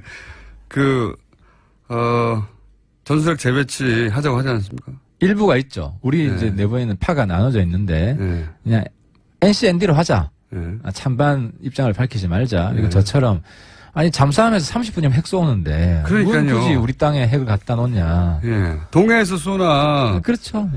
강릉에서 쏘나 그게 무슨 차이가 있습니까? 그리고 공중 투하탄밖에 없어요 지금 전술핵 무기가. 맞습니다. 미사일 탑재탄도 없고 단중거리 핵 다 없앴거든요. 다 없앴어요. 맞아요. 그래서 잠수함에서 바로 쏠 수 있고 감에서 바로 날아가는데 그게 더 빨라요. 게다가. 맞습니다. 훨씬 빠릅니다. 굳이 우리 창고에 그걸 남겨두고 벌벌 떨 필요가 뭐가 있느냐. 게다가 우리 창고에 있다거나 심리적 안정감도 사실은 허구인 게 버튼도 우리가 누를 수가 없어요. 미국이 통제하는 건 똑같죠. 맞습니다. 뭐하러 이 창고에 들어놓냐 이거죠. 그렇습니다. 근데 그 유일한 허용성은 중국을 압박하는 용이었는데 이미 미국이 안 된다고 답변한 이 상황에 그걸 전술핵 계속 주장할 필요가 없다는 거죠. 그 목적은 저는 하나인 것 같아요. 이제 북핵에 대해서 사람들의 불안감이 실제 있으니까요. 그 공포에 편승해서 정치적 이득을 얻으려고 하는 거죠. 자기들도 안 된다는 걸 모르겠습니까? 그렇죠. 그래서 저는 보수정당이기 때문에 핵 탑재 잠수함 상시 배치를 주장을 하는 게 그나마 국민들 불안을 좀 들어줄 수 있지 않겠냐. 미국도 그 정도는 하지 않겠습니까? 그러니까 핵 개발까지 나간 건 진짜 많이 나간 건데, 그래서 이제 거기서 바른정당과 자유한국당의 차이점이 드러날 타이밍이긴 한데, 남경필 이혜원 대표 이어서 남경필 도지사 빵 터져서, 남경필 도지사의 이 건이 바른정당에 미칠 영향은 어떤 게 있을까요? 어쨌든 위기를 기회로 삼아야 되고 위기의식이 커지고 있는 거죠. 우리 지지자들이 이 당을 지켜야겠다 하는 굉장히 커질 수 있을 것 같고, 아까 부작용은 약점 있는 분들이 조금 더 불안해하겠구나. 근데 이제 글쎄요. 아무튼 저는 김무성 대표가 아주 오래된 정치 이력을 가지고 있기 때문에 거기에 휘둘 분이라고 보지는 않습니다. 저는 봅니다. 다들 가장 중요한 건 자기가 살아남는 거기 때문에 본인이 살아남을 길이 무엇인가, 좌표를 만들어 놓고 그 좌표까지 가는 데 있어서 모든 의원이 각자의 기법이 있는데 김무성 의원은 솔직한 것처럼 허심탄회하게 얘기하는 것처럼 하고 진짜 성향을 감춰놓는 경우가 그 정도로 노예하고 사실 정치를 오래 하신 분이니까 그런 정도는 할 수 있는 분이 아닌가. 물론 정치력이죠, 그것도. 그래서 지난번 시간에 일주일 전에 잠깐 얘기하다 말았지만 12명만 탈당해서 가거나 12명만 자유한국당의 그 투표하고 일치되게 투표하거나 예. 하면 국회 선진화법에 의해서 12척만 필요하거든요, 지금. 그렇죠. 그래서 제가 지난번에 말씀드렸지만 한국당 국회 보이콧할 때 예. 같은 목소리를 낸 분이 한 4-5분 있었어요. 그분이 점점 늘어날 거예요. 앞으로 주목해 보십시오. 알겠습니다. 그 주제를 가지고. 그러니까 저는 둘 다 가능성, 그러니까 둘 다 추진하에 투트랙을 추진하지 않을까. 자, 홍준표 대표는 꼭 당내당으로 통합 이런 얘기 절대 안 합니다. 이미 흡수하겠다. 흡수라고 표현하지. 네, 그렇죠. 큰 집이라고 표현하고 흡수라는 얘기는 통째 당이 다 가면 당대당인 것이고 흡수라는 건 그중에 이렇게 쭉 빨아들여서 몇 명. 그렇죠. 몇 명만 데리고 가겠다. 한 명이라도 데리고 가면 사실 성공이죠. 예. 근데 이제 지금 우리. 교섭체가 안 되니까. 예, 의원님들 중에 명분 없이 복당하실 분이 있겠느냐. 하지만 그게 한 10명 정도 되면 달라지죠, 이야기가. 10명이 때로, 지난번 13명이. 예. 그럼 10명이 때로 하면 그중 한두 분이 제2의 제2의 장 되겠죠. 근데, 그래도 한 명분이 필요합니다. 10명이 같이 움직이려면. 그러면 국회 위기를 내세우지 않을까요? 그게 이제 김무성 대표 논리인데, 예. 지금까지는 친박 8적 플러스 알파를 주장을 했었어요. 우리가 들어갈 명분은 8적 가지고도 안 되고 거기다가 2-3명 더 보태야 된다. 근데 지금 서청원 최경환 출당시키는 것도 어려워하는 당이기 때문에 그 명분은 못 챙겨주고 그 외생적 변수가 생길 거다 하는데 그건 너무 막연하죠. 정치하는 사람 입장에서는. 외생적 변수를 기다려서 그때. 그래서 아마 명분을 못 찾아서 쉽게 탈당을 못 할 거다. 저는. 이런 거 가능하지 않을까요? 북한이 지금 이 시도를 멈추지는 않을 것 같고 한 번 더 할 수도 있을 것 같고요. 예, 미사일 더 쏠 겁니다. 미사일 더 쏠 수도 있고 그러면 북핵 실험을 한 번 더 하다든가 아니면 ICBM급을 좀 더 장거리를 쏜다든가 그럴 때 막 확 들고 일어나는 거죠. 확 들고 일어나면서 문재인 정부 무능을 보라면서 우리 이 안보 국면을 이렇게 흩어져서 보수가 대응할 수 없다. 다 같이 합치자. 이런 명분 막 만들어가지고. 그런 얘기 하고 싶은 게 있죠. 근데 네. 국민들이 바보가 아니고 특히 우리 의원들도 그때 보이콧 의청할 때 보면 다수가 합리적이에요. 그분들은 아직 약점 안 잡힌 것 같아요. 그분들이 보이콧도 말도 안 된다 해서 그걸 그냥 무산시켜버렸거든요. 그러니까 너무 과한 명분을 들고 나오면 당 내부에서 제어가 됩니다. 아직까지는 그렇습니다. 그런 분위기입니까? 예, 아직까지는 그렇습니다. 사실 불안해하고 있긴 하죠. 당에서. 근데 어쨌든 최대한 빨리 이 위기를 극복해 나가겠습니다. 그러면 바른정당이 자강론으로 질주하려면 결국 하태경 의원이 또 대표가 돼야 되네요. 보시였지 않습니까? 저 물불 안 가리고 싸우고 있고 좀 이렇게 좀 도와주시기 바랍니다. 예. 저희 방송에 나왔다가 이렇게 잘 되시고 이렇게 한꺼번에 추락하는 분들이 있거든요. 그 코스가 몇 번 검증됐습니다. 네. 요거 한 가지만 더 좀. 예. 요즘 블랙리스트 한참 나오지 않습니까? 예. 이거는 보수정당에서 뭐라고 대응해야 되는 겁니까? 이거는 변명의 여지가 없고 정말 저는 사실 MB정부 때 국회의원도 안 했고 관계가 없지만 정말 죄송하고 보수가 반성해야 될 일이고 그 연예인 분들 제가 일일이 개인적으로만 사과하고 싶어요. 앞으로 더 이상은 그런 일이 절대 없을 것이다. 그리고 원래 원칙적인 보수는 블랙리스트 안 만듭니다. 기본적으로 표현의 자유를 인정을 하고. 그래서 아무튼 이건 정말 부끄럽습니다. 너무 미안하고 죄송합니다. 박근혜 정부 시절은 없었을까요? 과연? 국정원에서. 예. 국정원에서 만들기는 어렸을 거예요. 국정원 댓글 때문에 푸닥거리를 한번 했고. 이제 국감까지 했기 때문에. 그래서 이제 청와대에서 바로 내려갔던 거라고 보이고. 국정원에서 했으면 청와대에서 안 했겠죠. 그러니까 국정원에서 못했으니까 김기춘 실장이 본인의 또 나름의 우국충정이 있잖아요. 그래서 김기춘 전 비서실장이 청와대를 장악해서 청와대에서 블랙리스트를 만들었는데 그걸 국정원한테 실행을 시키지 않았을까요? 당연히? 네, 국정원에서도 이 원장 되는 분이 그런 나름대로 배심이 있어야 되는데 그런 분이 아니었죠. 마지막에 원장하신 분. 그러면은 국정원이 김기춘 비서실장과 박근혜 정부의 블랙리스트 명령을 거부했다는 겁니까? 아니, 명령을 하지 않았을 거예요. 그러니까 국정원이 왜냐면 저는 그건 아니라고 생각합니다. 근데 왜 명령을 하지 않았을 거라고 생각하시는지? 아니, 그러니까 댓글 문제로 이미 홍역을 치렀는데 예, 그것 때문에 내부에 상당히 그 경계하는 게 있고 그러니까 더 조심스럽게 했겠죠. 국회가 감시하고 하기 때문에 댓글 리스트를 똑같이 만들어 가지고 이중 플레이를 하라. 그러니까 문체부에서 하고 있는데 국정원에서 같이 하라. 그 정도 저는 간이 컸을까 싶어요. 그건 약간 국정원을 너무 진짜 흥신소 수준으로 보시는 것 같은데 국정원 정도라면 들키지 않고도. 근데 국정원 내부에 정책 성향이 있는 분이 항상 있고 그래서 항상 터져 나왔어요. 네. 내부에서 내부 고발자가 있기 때문에 그걸 아주 잘 알고 있는 집단입니다. 그러니까 똑같은 시행착오를 반복 저는 하지 않았을 거라고 봅니다. 더 안 들키도록 했겠죠. 그게 어렵습니다. 상의를 해야 되고. 자, 그러면 내부에 회의를 해야 되고. 공개적으로 내기 한번 하죠. 예. 박근혜 정부 하에서의 댓글 공작 혹은 블랙리스트가 뭔가 문건이 나오거나 하면 의원님이 염색을 하세요. 빨간색으로. 잠깐만. 박근혜 정부와의 추가 댓글 공작? 예, 추가 댓글 공작 혹은 블랙리스트 국정원이 관여된. 그건 제가 하겠습니다. 빨간 걸로. 제가 빨간색. 지정하는 색깔 노란색이나 빨간. 오케이, 지정해주세요. 예. 제가 지면. 의원님이, 위원님이 지정하는 색깔로.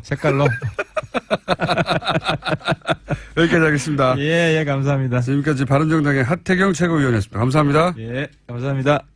자, 불친절한 AS. 오늘 상상 문자, 타인버신 문자 많이 왔습니다. 예. 대부분 일주일 후에 있는 공개방송 관련된 건데. 오늘 공개방송 때 직접 아침을 제공해 주셔서 감사합니다. 이분 뭔가 좀 아시는 분인 것 같은데. 저희가 뭔가 드실 수도 있는 걸 드실 수도 있다. 예. 드시는 걸 드릴 수도 있다. 예. 그렇습니다. 네.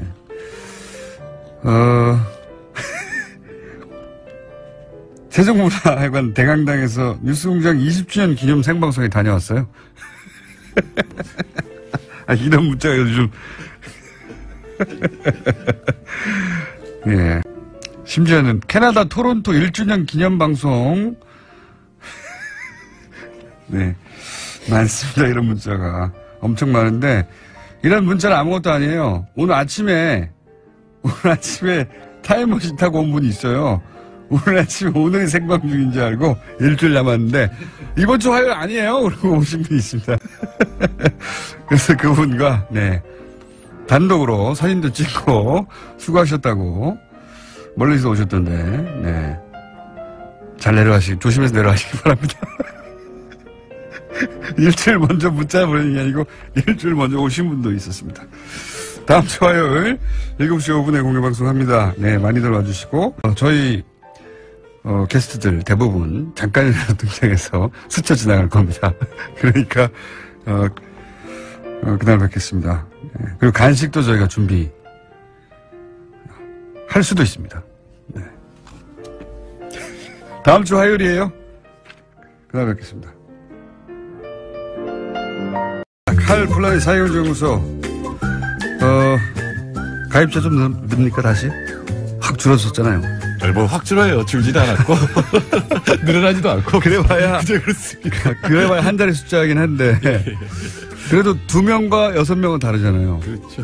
예. 그러니까 5를 기준으로 10에 가깝습니까? 1에 가깝습니까? 요즘 1에 가깝습니다. 1에 가깝습니다. 근데 일주일에 몇 명씩만 늘어도 대단한 겁니다. 네. 왜냐하면은 지난 몇 년간 거의 한 번도 늘지 않았기 때문에. 네. 아니요, 그렇지 않아요. 3년 동안 300명이 늘었으니까. 3년에, 1년에 100명. 예. 3일에 1명 아닙니까, 그러면? 평균. 그렇죠. 초기에 확 늘었다가 그 다음에 안 늘었겠죠. 그런 거죠. 자, 칼 폴라니 사회경제연구소는 홈페이지도 있죠? 그럼요. 네. 홈페이지도 없는 결 연구소도 있습니다. 저희 임정우 소장님 결 연구소 홈페이지 없고 카페를 따로 인문 결 연구소 카페를 따로 운영하신다고 하더라고요. 홈페이지는 곧 하겠다고. 자, 오늘 주제를 사드로 들고 오셨어요? 네. 사드로 들고 오시는 거는 아무래도 중국 쪽에서 이제 철수하는 기업들도 많고 중국은 뭐 경제보복이라고 인정 안 하고 있지만 경제보복은 확실한 것 같고요. 네, 중국 정부가 뭘 공식적으로 한 건 물론 없습니다. 그러나 어떻게 보면 우리나라의 한 80년대 국민들이 그러니까 굉장히 민족주의적이고 국가주의적인 그런 게 작동을 그렇죠. 하기 때문에 정부에서 딱 구호 외치면 쭉 따라가는. 그러니까 정부가 한 정도는 어느 정도냐면 이제 롯데에 대해서 소방 점검 뭐 이런 거 하죠. 맞습니다. 근데 또 이제 통관할 때 정말로 원래 규정대로 하면 안 걸릴 게 별로 없거든요. 그러니까 그런 것들 때문에 이제 수방 규정 같은 것도 우리나라도 그렇지만 어떤 규정을 소위 고지고대로 텍스트대로 적용하면 이거 3cm 더 나왔는데 뭐 이런 거 많잖아요. 그런 식으로 해서 롯데가 점포가 99개인가 있었는데 그중에 87개가 지금 영업을 못하는 정도니까 사실상 뭐 망했다고 봐야 되는 거죠. 이게 이제 손님만 안 가는 게 아니라 점포에는 여러 가지 물건이 들어가잖아요. 그렇죠. 근데 이 공급하는 쪽에서도 이제 물건을 못 댄다 그러니까 이제 운영을 할 수가 없게 되는 물건 진을 때가 비는 거니까요. 그러니까 지금은 소비재 영향이 있어요. 지금 중국 때문에 가장 이제 이익을 본 게 화장품. 중국 여성들이 정말 한국 화장품 좋아하거든요. 그 다음이 이제 한류 이런 쪽, 그 다음 자동차 이런 것들이 소비재잖아요. 소비재가 직접 영향을 지금 받고 있고 아직은 부품 장비 쪽은 괜찮은데 만일에 중국 현지 생산이라든가 이런 게 줄어들게 되면은 이제 한국의 부품 수출도 이제 문제가 될 수가 있겠죠. 결국 이제 미국의 이제 동아시아 전략 때문에 설치하게 되는 사드 때문에 피해는 우리가 입게 되는 건데 이 피해 규모나 혹은 지금까지의 피해 정도 뭐 어떻습니까? 한은이 이제 공식적으로 발표를 했는데 GDP 한 0.2% 빠질 거다. 근데 그거는 어떻게 계산했냐면 관광객이 30% 줄어들고 수출이 2% 줄어든다고 이제 그러니까 가정을 하고 추정을 한 건데 사실 그거보다 훨씬 더 많은 작년 전망입니다. 그러니까 작년 2월부터 금년 2월까지 1년 동안을 본 건데 사실 금년 2월부터 내년 2월까지 전망한 건데 사실 그보다 훨씬 클 것 같거든요. 중국 관광객 예를 들어서 명동이나 또는 면세점의 매출은 30%가 준 게 아니라 그렇죠. 거의 뭐 폭락했다고 하던데. 제가 다니는 대학원이 북촌을 끼고 올라가는데 많이 줄었어요. 옛날엔 중국 사람들 때문에 걷지를 못했는데 요즘 뭐 명동에 제가 자주 가는 건 아닌데 어쩌다 한번 이 일 있고 나서 가면 그전에는 80~90%는 그 중국어였거든 들리는 게 지금 안 들립니다. 그리고 굉장히 시끄러웠잖아요. 많고 시끄럽고. 그러니까 우리나라 2016년 작년 대중 경상 적자 그러니까 수출 무역에서 얻은 흑자하고 경상 흑자 그다음에 여행 수지에서 얻은 흑자가 한 406억 달러 되거든요. 2015년에는 한 470억 달러 가까이 됐어요. 이게 우리나라 GDP 2.5% 정도 됩니다. 그러니까 만일에 반 정도 줄어든다 그러면 우리나라 GDP가 1.2% 깎이게 되는 거죠. 근데 우리나라 지금 3% 성장이 어렵잖아요. 근데 그중에 1% 깎여 나가면 이건 굉장히 충격이 크다고 볼 수가 있죠. 그렇군요. 지금 당장은 이제 무역 수지, 여행 수지, 부품까지는 아직 안 갔다는 말씀이시고, 그죠? 네. 그리고 중국의 현대자동차도 상당히 힘든가 봐요. 기사가 계속 나오는 거 보면. 예. 현대자동차, 기아자동차 전부 현지 공장이 제대로 돌지 못하죠. 안 팔리는 것도 안 팔리는 거 한 40% 판매가 줄었으니까 이건 더 줄 것 같은 느낌이 들어요. 근데 또 하나는 이제 현지 공장들이 있는데 부품 수급이 원활하지 않으니까 왜냐면 납품 대금을 제때 못 주니까 옛날에 그게 다 이렇게 몇 달씩 묵혔다가 주고 이랬는데 이런 것들이 이제 문제가 되면서 지금 조업이 안 되고 있죠. 그래서 현대차도 중국에서 사기 크고 롯데는 뭐 철수인 것이고 롯데나 현대차 같은 우리나라 대표적인 대기업들이 못 버티면 나머지는 뭐 버틸 리가 없지 않습니까? 근데 그건 물론 이제 중국의 상품들이 경쟁력이 높아진 것도 있어요. 삼성이 스마트폰에서 1위다가 지금 9위까지 떨어졌거든요. 그러니까 그건 중국 제품이 많이 시장 내에서 많이 대체를 하고 있는 것도 있고 물론 사드도 이제 거기에 더 나쁜 영향을 미치게 되겠죠. 아무래도 선호하는 상품에서 한국제가 뒤로 밀리는 이런 경향이 나타나니까요. 그리고 이제 정부가 한국 제품을 구매하는 것을 표면적으로 드러내놓고 하지 말라고 하진 않지만 중국인들은 다 느낄 정도고 그거를 그 정부의 정책이라고 받아들이면 굳이 내가 중국 공산당에 싫어하는 일을 할 필요는 없지 않느냐 이렇게 생각하는 거 아닙니까 지금. 그러니까 지방 정부나 공기업이 많잖아요. 네. 근데 제가 처음에 중국 갔을 때 소나타 택시가 있는 걸 보고 놀랐거든요. 그건 이제 산 거예요. 네. 서울시가 그러니까 북경시가 네. 소나타를 산 건데 그런 거는 바로 바꿔버리면은 네. 그럼 타격이 크게 되겠는데 더 나쁜 거는 최악의 경우는 뭐냐면 중국에서는 관시 로 그렇죠. 보통 이제 사업을 하잖아요. 특히 처음 시작할 때. 관계를 통해서. 예, 근데 부패 잡는다고 하면 이건 무슨 경제적인 문제도 아니고 형법의 문제가 되기 때문에 중국 정부가 보복하려면 아직도 할 일은 많이 남아 있죠. 아, 이게 이제 북핵 혹은 뭐 사드가 철수하지 않는 한 앞으로 계속될 거 아닙니까? 그렇죠. 네. 많은 분들, 어떤 분들은 센카쿠 열도, 다이오유 열도 때 잠깐 문제가 됐고 그 다음에 다시 원상태로 돌아왔다. 뭐 줄어든 상태로 이제 쭉 갔다라고 얘기를 하는데 센카쿠 열도는 뚜닥뚜닥 붙었다가 다시 원상태로 돌아간 거잖아요. 네, 네. 그러나 사드가 배치된 거고 그 상태에서 완전히 변화가 있는 거죠. 더 들어올 수도 있고 기술이 더 발전할 수도 있기 때문에 네. 그리고 중국 입장에서는 이건 전략적인 문제거든요. 전략적 균형이 무너졌다고 중국이 생각합니다. 그러니까 동아시아에서 네. 미국하고 중국이 이제 패권 경쟁을 벌이는데 현재까지 이 적당히 맞는 균형에서 사드가 하나 들어감으로 해서 네. 이게 앞으로 더 균형이 무너질 거라고 생각하니까 아마 중국은 계속 신경을 쓸 거고 경제 보복도 할 거라고 저는 봅니다. 무기 하나의 문제가 아니라 이제 전략적 균형이 무너졌다고 상징적으로 그 레이더가 물론 뭐 중국이 정말 전쟁이 나면 그 레이더 미사일을 쏴버리면 되는데 제 말은 미국이 중국하고 균형을 맞추는 걸 깨고 더 들어오고 있는데 거기에 사드가 상징적으로 그 역할을 하고 있는데 거기에 대한 보복으로 한국 경제에 타격을 주면 한국이 사드를 배치하지 않고 밀어내면서 균형을 다시 맞추게 하려는 뭐 이런 외교적인 압박이잖아요. 그렇죠. 그러니까 예. 중국한테 제일 지금 문제가 되는 건 군사적으로는 ICBMD거든요. 그러니까 미사일 방어망. 예. 근데 한국이 지금 가장 놓기 어려울 거라고 생각하는 한국이 들어가면 다른 나라들도 들어가면 촘촘해지잖아요. 예. 그다음 기술은 발전할 거고. 이렇게 되면 중국 입장에서는 이제 안보 딜레마라는 걸 맞게 되죠. 과거에 러시아가 그 미국의 그 유럽 기지들에 대해서 보일 때 신경질적인 반응이 있거든요. 예. 그거를 중국이 지금 우리나라한테 보여주고 있는 거죠. 그렇죠. 다른 나라한테도 보여주는 거기도 합니다. 왜냐하면 한국이 사드 배치하고 아무 일도 없었다 그러면 다른 나라들도 미국이 요구했을 때 갖다 놓을 수 있거든요.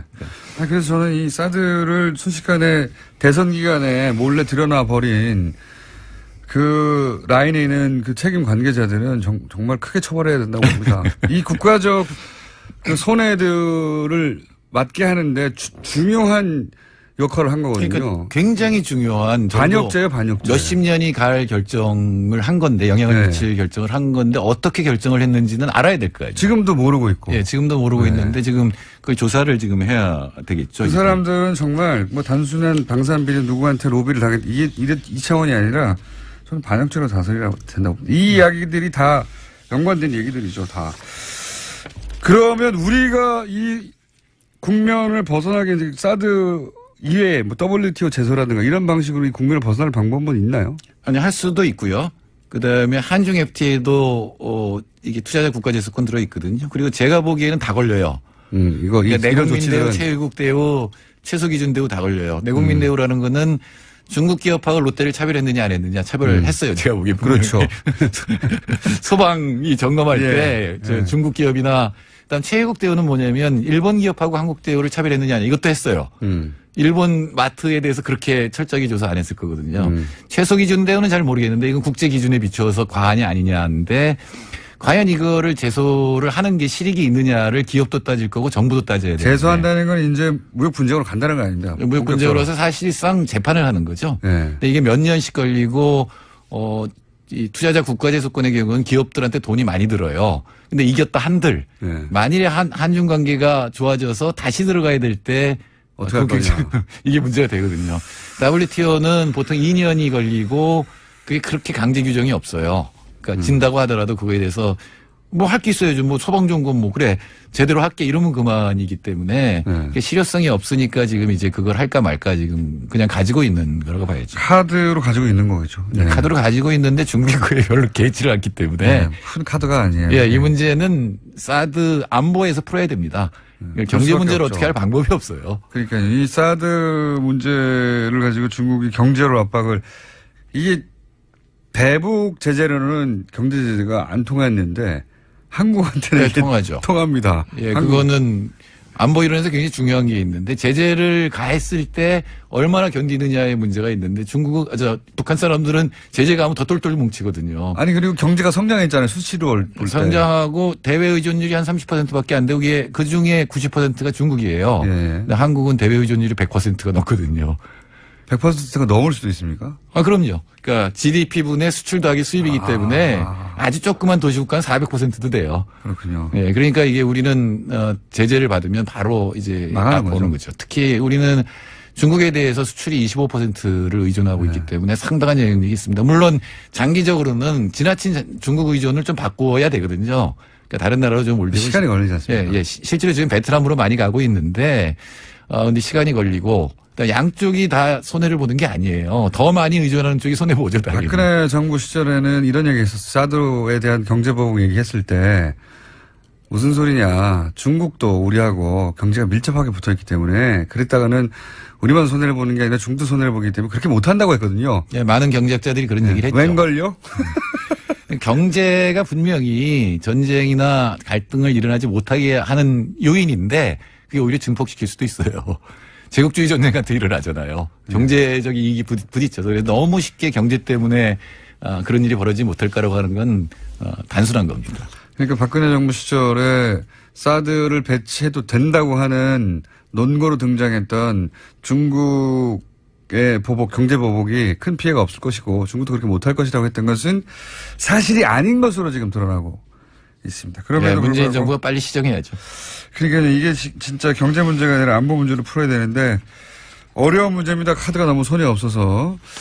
자, 이런 상황이라고 합니다. 일단 오늘 여기까지 하고요. 이거 한 번 더 해야 될지도 모르겠습니다. 예. 알겠습니다. 지금까지 일주일에 한 자릿수로 서울이 늘어갑니다. 칼폴라니 사회경제연구소의 정태인 소장님이었습니다. 감사합니다. 감사합니다. 내일 뵙겠습니다. 안녕. 안녕하세요. 김호준입니다. 강원 강릉 화재 사고로 소방관 2명의 생명을 잃자 소방관들의 처우 개선이 필요하다는 기사가 주목을 받습니다. 이런 기사들은 매우 당연하면서도 또 한편으로는 씁쓸합니다. 지난 추경 당시 소방관 충원을 위한 예산안을 야당이 반대할 때 보수 매체는 공무원 누리기라고 비판했고 소수의 진보 매체는 야당 역시 소방관 충원을 대선에서 공약하지 않았냐며 모순을 지적했지만 나머지 대부분 매체들은 여야 충돌을 중계만 했죠. 누가 화냈다, 누가 무슨 말을 했고 누가 언제 사과할까 흥미진진 이런 기사 넘쳐났습니다. 사람이 죽고 나서 그 누구에게도 욕먹지 않을 도덕적 판관이 되어서 처우 개선을 말하는 건 쉽습니다. 근데 처우 개선을 뭘로 하나요? 돈으로 합니다. 소방관 처우 개선이 며칠 전 갑자기 필요하게 된 게 아니지 않습니까? 그 예산은 막으면 안 된다고 막아선 정치 세력을 진지하게 비판했어야 하는 거 아닌가요? 기계적 중립이 저절로 공평무사를 담보하지 않습니다. 한 시대를 살아가며 유리하든 불리하든 정치적 입장이 없다는 건 비겁한 거 아닙니까? 세상만사 정치와 무관한 진공 상태라는 게 어디 존재하기나 합니까? 어디 한가운데쯤 있는 척 좀 그만했으면 합니다. 김어준 생각이었습니다.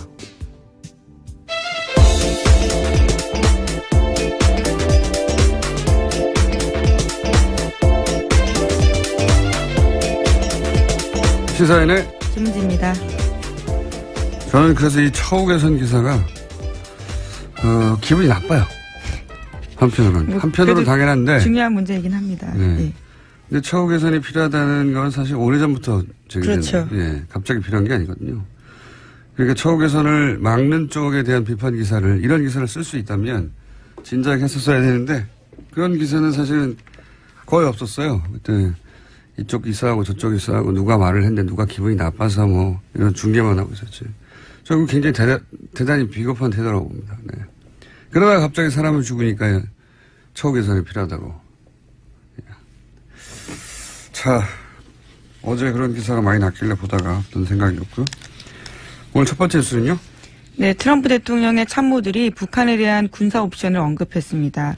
맥메스터 국가안보회의 보좌관이 대북 군사조치 준비를 거론했습니다. 제재나 외교적 수단과 함께 필요하다면 군사적 수단 준비도 정말 긴급하게 취할 수 있어야 합니다라는 이야기인데요. 또 렉스 틸러슨 국무장관도 외교적 노력이 실패하면 남은 건 군사 옵션이 될 거다라고 말했습니다. 미국이 점점 양측이 선정이 되어가고 있는데 북핵 초기에 대통령이 먼저 지르고 그리고 참모들이 수습하고 이런 건 반복됐었죠, 여러 차례. 그러면서 미국 언론도 비판을 굉장히 많이 했어요, 이 사안에 대해서. 합도 안 맞고 왔다 갔다 한다고. 그런 비판 때문에 이제 전략을 바꾼 것 같아요. 참모들이 압박을 하고 트럼프 대통령은 입 다물고 있고 전략으로 바꾼 것 같습니다. 이 목적은 사실은 같죠. 지금 중국을 압박하고 아마 유엔 총회 있기 직전에 그래서 갑자기 튀어나와서 네, 굉장히 강한 메시지를 내고 있습니다. 네, 총회를 앞두고요. 중국을 압박하는 메시지를 내고 있는데 여하간 그 수행 전략이 다소 바뀌었다. 네, 이제는 참모가 이 역할을 하고 대통령은 이걸 당하고 있다. 이건 뭐 다른 미 행정부였다면 당연히 이렇게 했을 것을 이제야 이제 이런 모양을 갖추고 있습니다. 네. 그런 뉴스고요. 자, 다음 뉴스는요. 네, 정의용 청와대 안보실장이 독일 주간지 슈피겔과 인터뷰했습니다. 한미일이 제2의 한국전쟁 발발 가능성에 대해 우려하고 있지만 문재인 정부는 이런 사태에 이르지 않게 할 것이다 라고 밝혔는데요. 또 화해를 목표로 한 문재인 정부의 대북 정책이 실패한 것은 아니다 라고 밝혔습니다. 3박 5일간 미국 순방길에 오른 문재인 대통령을 대신해서 대화를 통한 북핵 해결 가능성을 다시 한번 강조한 겁니다. 미국의 중국 압박용 메시지하고 그에 대해서 또 안보실장은 독일 주간지하고 슈피겔 유명한 직원이죠. 정반대의 목소리를 내고 우리는 그런 일이라도록 하지 않을 것이다. 그런 일들이 지금 있습니다. 유엔 총회 전후로 하여. 자, 다음 뉴스는요. 네, 청와대가 어제 트럼프 미국 대통령의 트위터 내용을 오역해서 보도한 일부 언론에 대해서 공개적으로 강한 유감을 표시했습니다. 청와대 핵심 관계자는 일부 언론사에서는 정정을 한 것으로 알고 있지만 일부 언론사에서는 그 과정에 대한 설명도 없이 어제 아침까지 보도가 그대로 계속됐다는 것에 대해서 굉장히 유감스럽게 생각한다라고 밝혔습니다. 어제 저희가 방송에서 언급했던 내용인데, 예.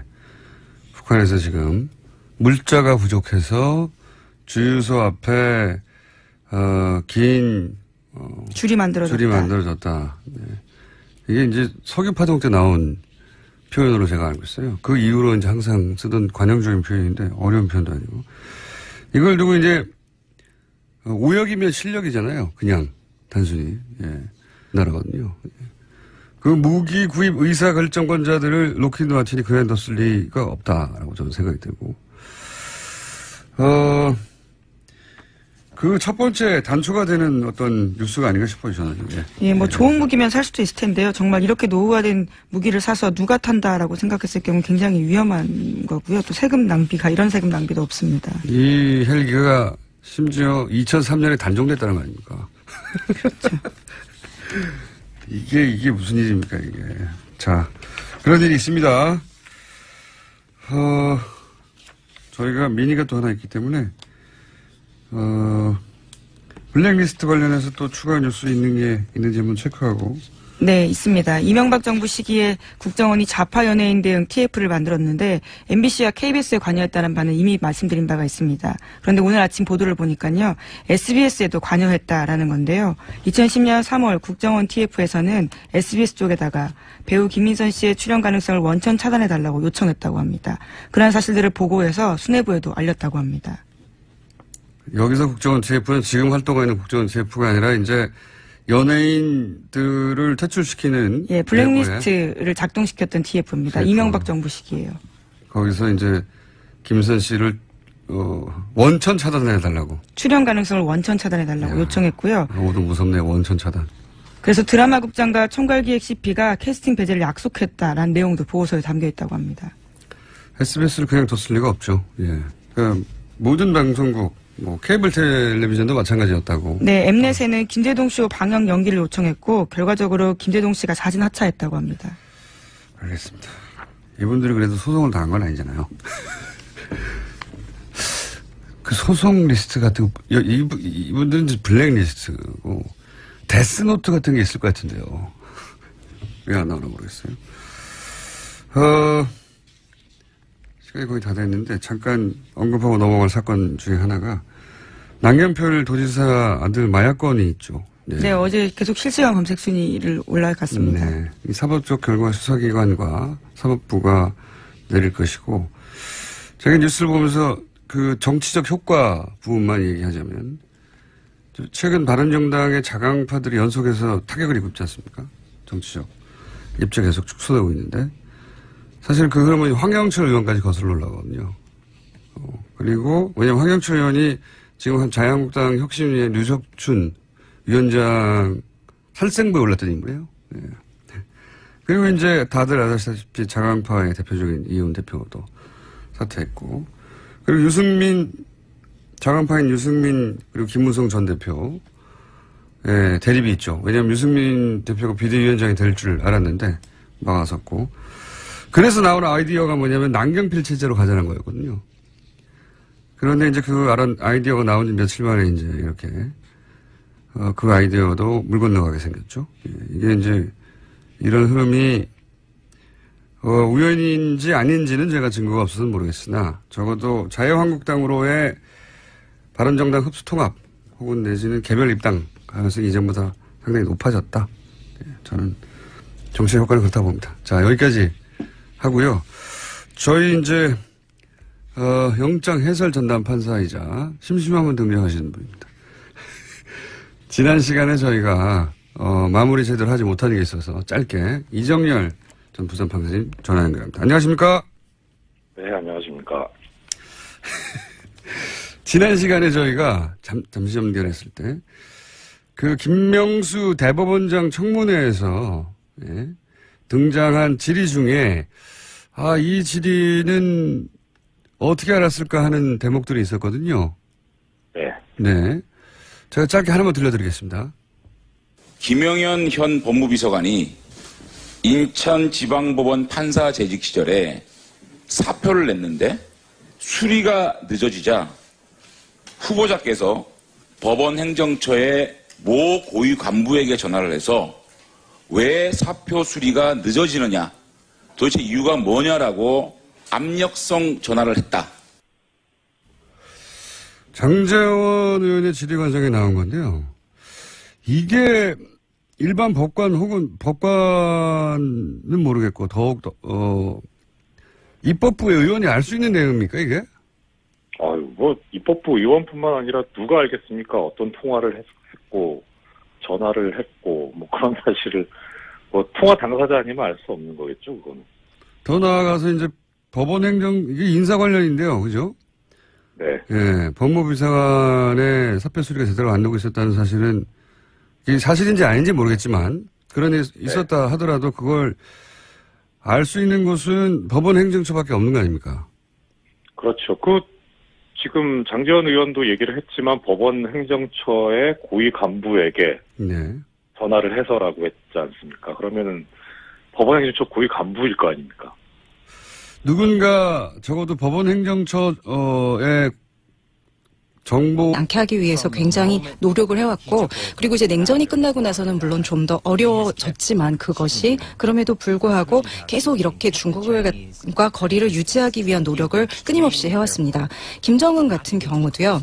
사실은 그 권력을 장악하자마자 아주 처음부터 굉장히 이 부분에 있어서 조심을 해왔습니다. 사실 우리가 지금 이제 시진핑도 그렇고 그 전에 후진타오도 그렇고 김정은이 이런 중국 지도자들과 같이 찍은 사진이 단 한 장도 없습니다. 이것이 지금 전혀 나오고 있지 않은데요. 이것을 봐도 김정은이 중국과의 관계를 어떤 식으로 끌고 가려고 하는지 잘 알 수가 있습니다.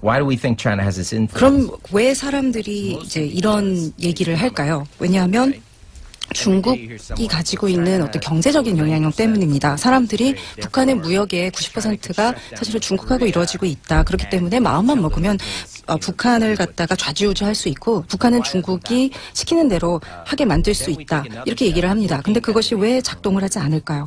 사실은 이런 고통을 견뎌내는, 고통을 갖다가 참아낼 수 있다라는 면에 있어서는 세계 어느 나라보다도 북한이 잘 할 겁니다. 최근에 푸틴이 이런 말을 했는데요. 아무리 핵무기를 포기하도록 강요를 받더라도 차라리 풀을 먹지 절대 이 강요에 의한 핵무기 포기는 안 할 것이다. 이렇게 얘기를 했습니다. 한번 90년대를 우리가 기억을 할 필요가 있을 것 같은데요. 그때 당시에 아마 세계 역사상, 그러니까 현대 우리가 겪어본 중에서 가장 최악의 기아를 북한이 겪었는데 그때 정권이 바뀌었습니까? 안 바뀌었죠. 김정일 물러나야 된다 이런 움직임이 있었습니까? 그렇지 않았죠. 정부의 북한 정부의 이데올로기가 바뀌었습니까? 전혀 그런 일이 있지 않았습니다. 만약에 북한이 90년대에 그런 상황을 살아남았다면은요, 지금 중국이 무역을 갖다가 조금씩 줄여가는, 경제적으로 이렇게 쪼여가는 그 정도 갖고는 아마 전혀 어떤 고통을 느끼지 않을 겁니다. 그래서 사람들이 얘기하듯이 이렇게 그 무역이나 경제적인 제재가 작동을 하지 않는 건 북한이 가진 그 독특한, 그 북한이란 나라의 독특한 체계, 즉 이런 북한의 그 독특한 상황을 살펴볼 필요가 있습니다. 그렇다면 이어서 지금 그 트럼프 행정부의 제재 핵심은 경제 제재인데 결국 6차 핵실험 이후에 또 추가적인 경제 제재가 안보리에 결의가 됐는데 이런 대북 경제 제재는 소용이 없을 거라고 보시겠네요? 제가 보기에 이런 제재가 소용없는 걸 넘어서서 오히려 역효과를 갖고 오는 지금 지경에 다다른 것 같습니다. 유엔 안보리 결의안 2371, 2375 그러니까 최근에 이제 발의가 됐는데요. 이것이 이제 이미 제재를 넘어서 그 무역 금지까지 지금 가고 있는데 지금 이번에 그 포함된 그런 그 경제 제재에 포함된 품목이 해산물하고 섬유입니다. 근데 지금 아마도 모든 사람들이 지금 북한에서 그 합법적으로 지금 정상적으로 그 일반 북한 주민들이 참가하고 있는 경제 활동이 이게 아마 중심일 거다. 해산물이랑 섬유 이런 거에 대해서는 아마 다 동의를 하실 겁니다.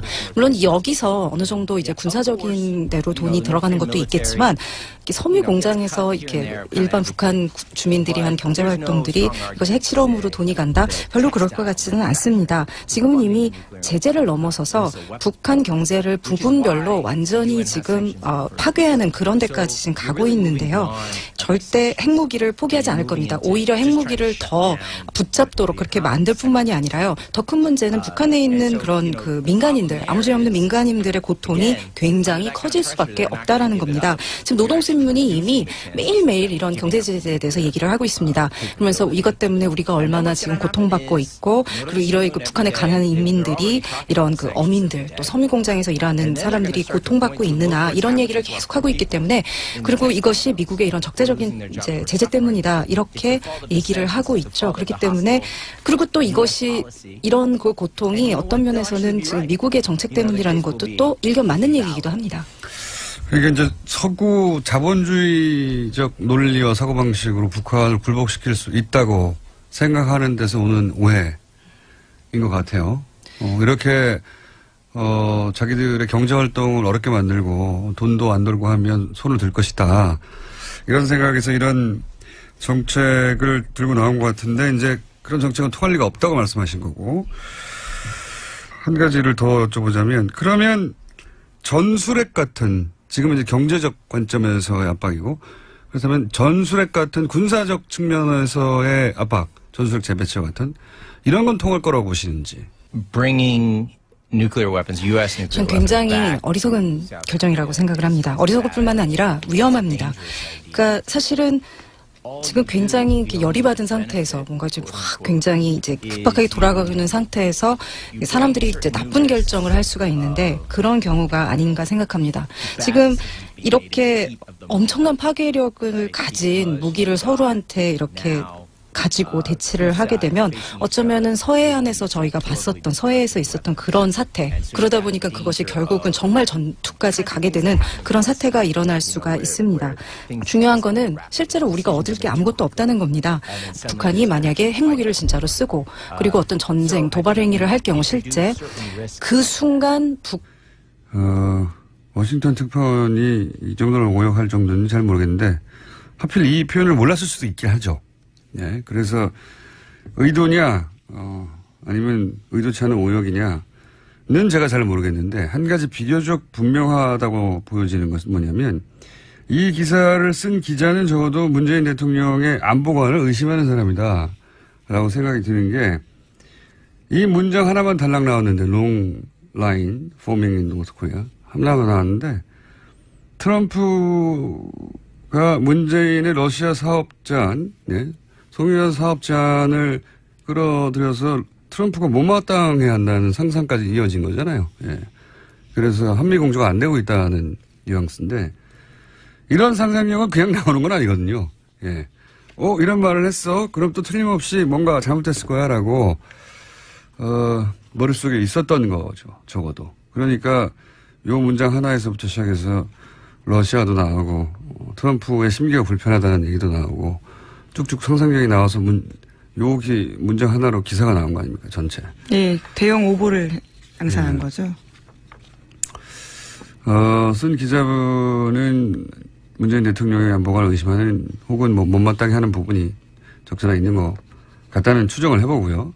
근데 과거에는 이런 거 일부러 그랬어요. 예전에 유명한 사례가 조선일보에 있죠. 인터넷 없던 시절에, 예. 주연 외신 모드를 왜곡해서, 그 문장 한두 개를 가지고, 예. 뒤바꿔서, 김대중 전 대통령 시절에.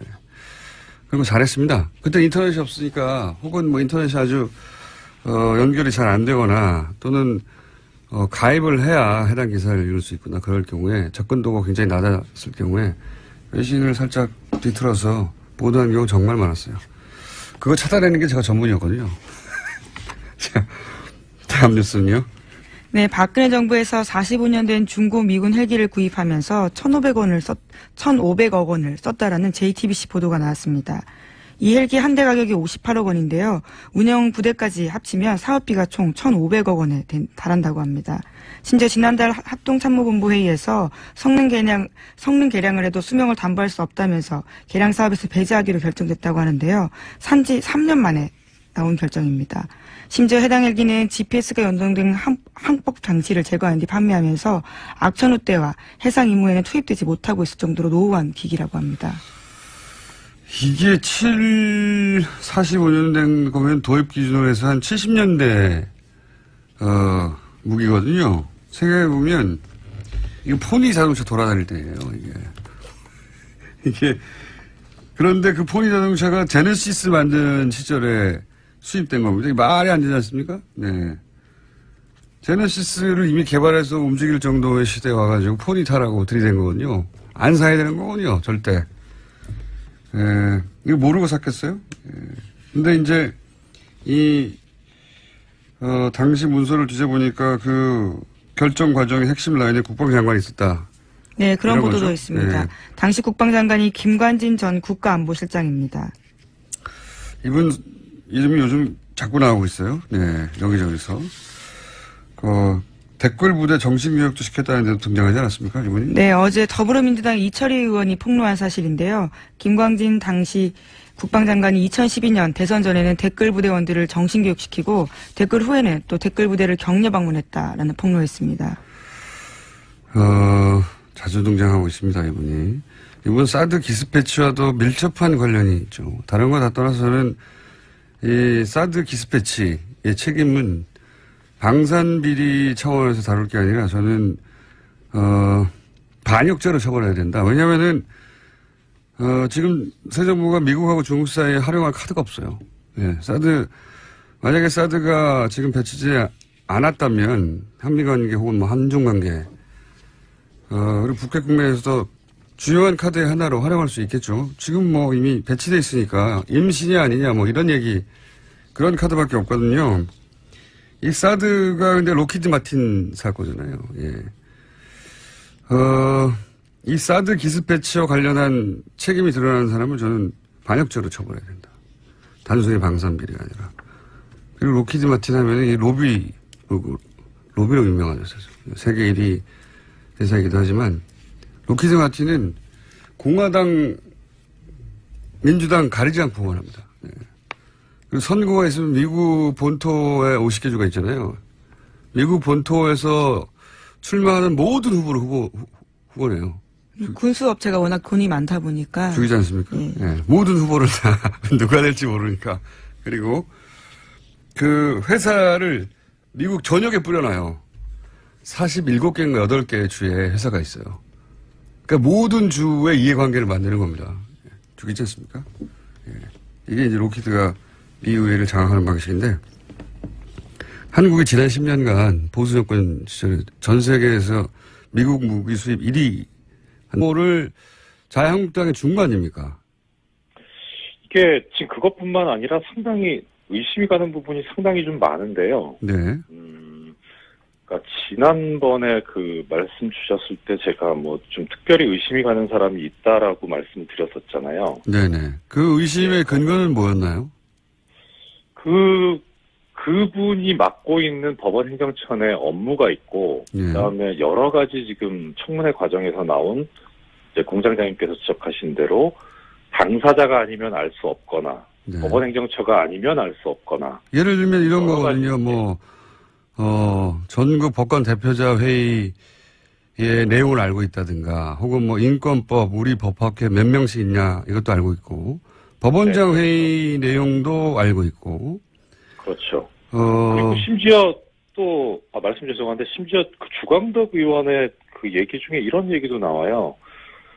9월 3일 날 이 김명수 대법원장 후보자가 인사청문회 준비를 하기 위해서 이제 별도의 사무실을 꾸려가지고 준비를 하고 있는데, 9월 3일 날 인사청문회 준비 사무실로, 법관들이 몇 명 방문을 했다고 합니다. 근데 그 방문한 사람이 누구인지도 알고 있더라고요. 대단하네요. 예. 제가 이 사안에 대해서 다시 한번 여쭤보려고 한 이유는 뭐냐면, 그 김명수 대법원장 임명을 막기 위해서 누군가가, 법원 내 누군가가 특정 정당과 결탁했다. 이거는 사실은 입법부, 사법부의 상권 분립에도 어긋날 뿐만 아니라 그런 정보를 누군가 법원 행정처 양승태 대법원장 체제 하에서 줬다면 그건 큰 문제 아닌가요? 일단 공무상 비밀 누설이 될 수 있고 형사범죄가 될 수 있고, 그다음에 지금 이런 그 직무상 알게 된 비밀을 누설했기 때문에 그 과정에서 나오는 거 당연히 징계 사유가 되고요. 그 여기에 대해서 또 주광덕 의원이 상당히 의미심장한 얘기들을 많이 합니다. 저기 지금 제 국회 속기록을 가지고, 회의록을 가지고 말씀을 드리고 있는데요. 여기에 보면은 지금 법관들로부터 얘기를 듣고 있다. 법관들로. 이런 얘기를, 그리고 그 다음에 그 공장장님께서 말씀하셨던 전국 법원장 회의가 있는데요. 그때 법원장 회의 때 회의록이 있냐 없냐를 가지고 그 청문회 초반에 상당히 여러 공방이 오갔었거든요. 근데 결국은 이제 회의록은 없다라고 그 법원행정처 기획조정실장이 얘기를 합니다. 그래서 아마 없는 것 같아요. 그리고 다만 이제 주광덕 의원이 뭐라고 얘기를 하냐면, 여기에 관해서 계속 이제 녹음 파일이 있다는 얘기를 하거든요. 녹음 파일. 그러니까 이 기조실장이 뭐라고 얘기를 하냐면, 회의록은 작성을 하지 않는데, 근데 다만 그때, 그 보고서를 만들기 위해서 심의관이 비공식적으로 녹음을 하기는 했다. 메모도 하고. 녹음한 사람이 좋네요. 자, 판사님, 저는 굉장히 그렇게는 말 못해요. 저는 중요한 문제라고 생각하는데 아무도 거론하지 않아서 다시 한번 짚어봤고요. 오늘은 여기까지 해야 될 것 같습니다. 미니어서.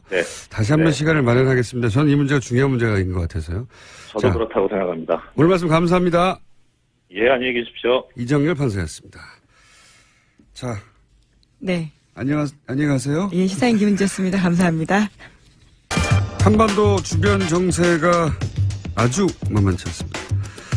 그래서 오늘은 미중 관계 전문가, 이 문제를 풀 키를 중국이 쥐고 있다는 얘기를 많이 하고 있죠. 미중 관계 전문가, 연세대학교 국제대학원의 존 딜러리 교수를 스튜디오에 직접 모시고 이 문제 이야기 나눠보겠습니다. 안녕하세요. 안녕하세요. 이 질문부터 바로 드릴게요. 이 북핵 문제를 푸는 것은 결국 중국의 손에 달려있다. 중국의 역할이 중요하다. 이런 얘기를 우리나라에서도 하고 특히 트럼프 행정부도 합니다. 그런데 여기에 대해서 결의를 좀 달리 하시는 것 같은데 이 중국 역할에 대해서 어떻게 생각하시는지? Yeah, well, that's a good place to start. 좋은 아주 시작점인 것 같습니다. 사실 제가 지금 중국, 미국 관계 전문가인데 그런데 제가 중국이 이런 북한 문제 해결의 키가 아니다라고 하는 게 조금 아이러니하게 들릴 수도 있을 텐데요. 이것은 굉장히 널리 퍼진 오해입니다. 이거는 그 트럼프뿐만이 아니라 오바마 때도 역시 마찬가지로 이런 오해가 이제 있어 왔는데요. 굉장히 뿌리 깊은 그런 문제라고 생각을 합니다. 저는 문제 해결을 위해서는 문제의 뿌리가 뭔가, 여기서는 북한입니다. 이거를 먼저 봐야 되고요. 그 다음에 두 번째로는 중국과 그런 북한의 관계가 진짜 어떤 건가를 또 역시 봐야 된다고 생각을 합니다. 북한은 중국 사람들을 신뢰하지 않습니다. 그리고 북한 사람들이 중국 사람들이 북한에 대해서 그런 어떤 통제력을 갖고 있지도 않습니다. 북한 같은 경우에 역사적으로 볼 때 중국에 의지하지 않아왔고 또 의지하지 않으려고 굉장히 큰 노력, 많은 노력을 경주해 왔습니다. 저희가 냉전 시대를 갖다가 보면은 김일성이 특히 이제 러시아와 중국 사이를 왔다 갔다 하면서 이렇게 중국에 의지하지 않기 위해서 중국이 북한에 어떤 통제력을 가지지